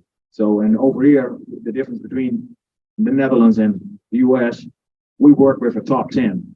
And that is something, that's just a nation thing. That's how we make our championship, because we don't have a national like the National Mare Show in Holland, where it's, all the top horses from the Netherlands come from every district and be just. So we have that's why we have the top 10s here. And, we like to add that also to the tablet, but right now we just have to continue for another year with the same software, because they're going to renew the app. They're going to start it, I believe, this year, and hopefully it will be usable for us in 24. So we're going to try to put a few more things into the tablet, so that will, makes it so much easier for everybody what, wants to see the results. And it's also a big time saver for Kelly and Drew at the office. Now they have to, sort them out when they get all the scores in and make their own linear in the top 10s. But if we're going to have that all going well, then it's going to be it's such a time saver for the office. So, but. Members are going to get printouts of the whole year. So that's going to be stored in our database, basically for the offspring reports to be done. That's not public. That's for an internal thing, right? Yeah, that's true. But that's also what we like with the next stages of approved. Then we can also, when we see 10 foals of a stallion, we can also put in a database the offspring of the index. And that helps also the breeders, also over here, I think. But this year we also did the linear scoring into the system. And actually, as a breeder, you can look it up yourself. I heard that there was some trouble with the front end because it was not published right when you check in. It should be changed. Yeah, it doesn't look. You get the letters, I think. Yeah, I can show you. Yeah, you can get the letters. Yeah. So the front desk should be a little bit changed. They're going to change that. So then you have your own linear scoring also of your own horse. It's directly into the system. We can do it also on the foals. Yeah, because we think we should maybe do with the foals, but maybe also the yearlings and the 2-year-olds, because that also helps us when a stallion is presented and we've seen already a couple of youngsters of him. We can check what have we seen and how does he breed and what were the scores. So that helps us also. So I think we should progress in continuing with the database and also with the iPad. I think also Kelly had this year for the first time the programs out of the system. That was just for you guys, like women I talked, if we're going to print one for the curring sites or even a whole one, we need more time to do that and no late entries. So get your curring entries in early. But our people are notorious late. Yeah, I'd love to do a full when the horses are program. in the system, it's easy for you to put them into the I mean, I program. could So that put helps it a lot. in a PDF online. Yeah. It's not printed up and sent No. out. So that should save every fair that should, and especially entering the data into the system. It helps a lot with the office because afterwards the curring they don't have to enter it. It's all already in there directly. The evening when we close the curring at our iPad, at our tablet, then it's in the system already. Yeah. I mean, you should be able to, when you leave the curring that day, once they've done all their part, you should be able to log into your member portal. And if you had a mare or IBOB, those scores were in there. Yeah, but directly in there. Yeah, like, I mean, I looked because I would go into some people's accounts and look at a horse that was there and you could look in their member portal and those results were there. So this year we did the paperwork for the IBOB. Yeah. And but actually it's not needed anymore. But if people want it, we can do it. But yeah, it should not be needed. And we like to have in future also DG Bar Cup in it and also GES Cup to enter it into the system. And it can be automatically, and then you have also easier for you to make the final ranking, I think. Yes, yeah.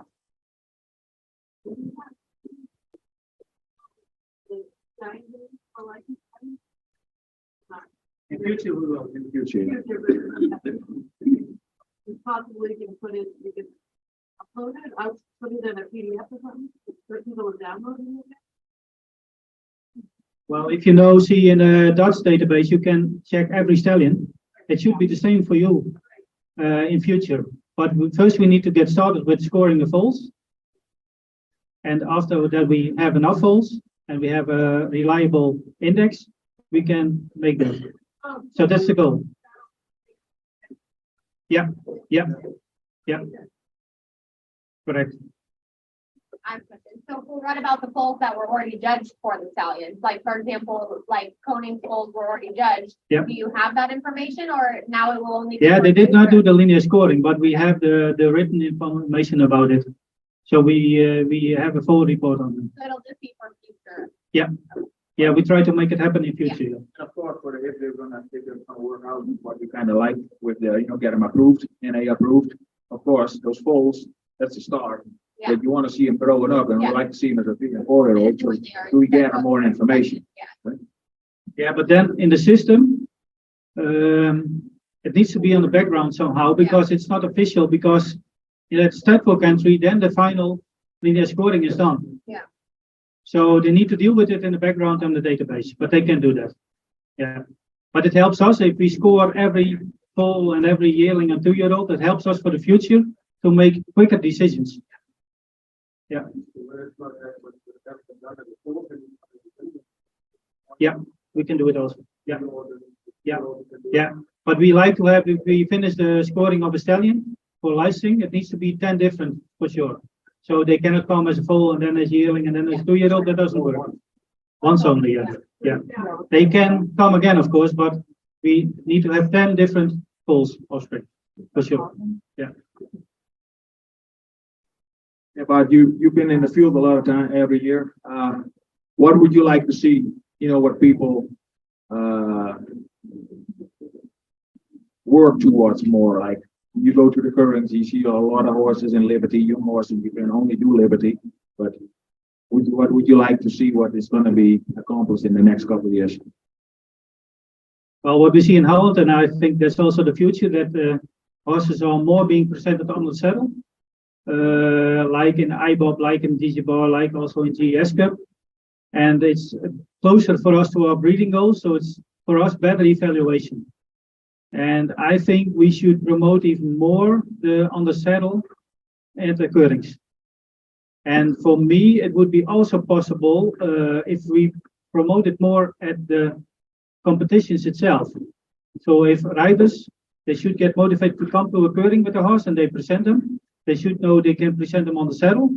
And also there is an award and we have a final ranking and everything. We can promote it a little bit more, I think, and get more riding people interested in. And then we get them also maybe a little bit more involved into the breeding. So for me, the focus would be also a little bit getting more riding on at the curring and also get those riders into the curring. I think we have opportunity to, when you come to a show, give them a leaflet or something, give them something to hand out and promote your curring at that site and try to get them entering on the saddle competitions. Yeah, we can see that we just looked at all the premium stallions in Holland and what they really focus on is sport in the dam line. And that is I think is a big thing we can work on here. That's still a lot of work to do here. And I know it's hard with, the distance, go to shows, the expenses, what comes with it. And it takes years to get, sport predicated. But that's all important. If you want to try to be on the same level as the Netherlands, there is always work for us, to just make your dam line stronger. So, and that also, gives more opportunities raising a stallion prospect over here. So that is, I think that should every breeder should keep that in mind. Test your mares, and that gives you so much information. What Willie just said earlier, by I think it was Koning's dam, she got injured, but you still had the opportunity to have her under the saddle for a while, and so that gave you information. Yeah, so that's so important. It's the Liberty thing is just a start for a young horse, but the most important thing is, and I think that's what the kind of KWPN stands out in, is the selection. Our breeding goal is a sport horse. Yeah, and I think especially that we think that the dam makes the difference. So if you're good producing dam line, that for sure makes the difference in the future. And the more information you know about the dam, the better breeding decisions you can make. So if you have her on the saddle, then you know better what she produces and what she will produce. And if you do that already for 3 or 4 generations, then it's even more consistent in the breeding. So that helps a lot, I think. So yeah, as I say, sports is really important in the future. But we think functionality and correctness is also really important, also with good shaped feet, correct stance of the legs, not too weak in the pastels for sure, because durability is also very important, and we like to see healthy horses. So sport, good conformation, and very correct horses are really important, combined with a good dam line. And I believe if you have a strong dam line, proven dam line, then the chance of breeding a good horse is bigger than you have not a proven dam line. Then you can have a good horse for sure, but then it's not consistent. Seems to be more consistently if the dam line is more proven. Sorry, Megan.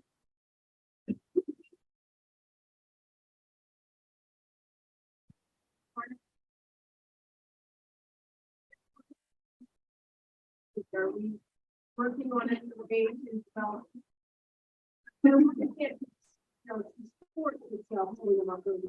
Right, but Bill knows a little bit about it too. I think hopefully he can help me out a little bit. We already, with Pigon, our Dutch harness inspector, we already have made steps that horses can get to the sport predicate over here. Well, no, this is just talking about mares. So, you know, the sport predicate is also kind of, you know, a next step that, you know, but we don't have too many shows here. So we give them, like, we already started with, if a mare scores like 80 points in the IBOP and you get up to like 100 points to make that predicate, that then they give like, you get 8 points for the sport predicate. So, and you have to do like twice an IBOP, that's, you know, you score like both times 80, then it has 16 points. And next year we have a couple of fine harness classes at the current that also gives places. The judges score like, okay, that performance is worth 8 or 9, is an outstanding, is like 9.5. So, and then we have 2 classes, Fridays and Saturdays, for example. So they can, you know, the score, the numbers are a little high. You know, you don't need to compete 2 summers in Holland. You need to compete, you know, there's 15, 20 shows in the summer. Over here, we only have like max 5, 6 shows. But they kept those points to 50, because it's 100 in the Netherlands, but Yeah, it's 50 50 here. Yeah, they can only get their points at our current. Yeah. So they can get them with the IBOBs and the IBOPs fine and harness. fine harness. By driving or No, no, right now it's strictly harness, and there are no North American judges that there's really just not fine harness over here. It's a completely different judging criteria. It's not to the specifications that the Dutch have. So with our Dutch judges over here for the curring, they're really the only ones that can provide points. But wouldn't it be good to look at combined driving and then the way to get points, because the future is sport and not really fine harness classes. If you want to keep growing the harness horse breed. We have The breeding goal is an ultimate, you know, the fine harness horse. That is our breeding goal. If we're gonna already, that's my opinion, huh? Just my opinion. In Holland, this has been on the table also for years, that they want to have like a breeding index for combine driving. But we only work with 500-600 mares, so the mare base is real small. Right. So, and already the combine driving industry is probably buying 70% of the Dutch harness. Like for all the stallions what went to the first round, they didn't get selected. I'm not sure, but I think from the 40 what were there, I bet 25 already are sold for future combine driving horses. We don't see them in a fine harness in the Netherlands anymore. And over here, fine harness is a really small group of people. And also the driving is just the combine driving industry is way bigger. Right, But grow it just like the creatures had to embrace dressage to grow air breed. Yeah. To have another school for them to find to all around kind of. Right. Yeah. Would it be good for the harness horse to rest? Like, I know fine harness is the ultimate goal, Yeah. but I mean, is that something we would do? Well, we already award, you know, recognize successful Dutch harness pedigree horses what are doing really good. I think even one of the horses what is runner up for horse of the year is a Dutch harness horse, really successful. No, not tomorrow. No, but that's the Dutch harness horse, but it's very successful in the combine driving industry. So, but I mean, we all know, I mean, I know, and some people here know that the Dutch harness is ruling the combine driving world. I mean, there are just the better horses there. So, but yeah. I think Megan is asking, should you change the breeding goal a little bit? Yeah, but even I think if you have a, the breeding goal, if you read the breeding goal, what's, it's on paper, what is the breeding goal? Is like an athletic build, does hard, what is good, is be able to be competing on the highest level in the industry. Proven fact is that the better Dutch harness horses are also the better combine driving horses. Right, but like you said, you bred a stallion and then you sold them and you put the results for them. Combine driving. Right, so it seems like if there's just either with the harness horse, if you look for these things, then I guess the combined drivers want to buy them. If they do well in sport, they can hold them. And if you get do really well, then would that be an avenue to then improve? Or you're just saying because it's not the breeding goal, we're not gonna recognize that sport. No, we still, I mean, that is probably the outlet to the combine driving, even in Holland, and same thing here. It is just a fair fact that industry pays more for a good horse as the fine harness industry itself, except maybe the one outstanding stallion or, outstanding mare, but the average, most of the horses are going in that direction. Yeah, but it's already hard. I think it's already hard to get an ultimate, stallion in any direction. What the jumper dressage, what is, proves himself till the end and be successful. And, yeah, but about what I think you referred also to get stallions now. We deal with just licensed stallions over here. We're same status as the riding horses do. Yeah, we have probably talked about, maybe bringing them to the NAST too and have them, tested there a little bit. But I guess then we need other harness judges there for looking at them, I mean, yeah, it's, maybe it's a future thing. Keep talking about it and maybe we make something work. Yeah.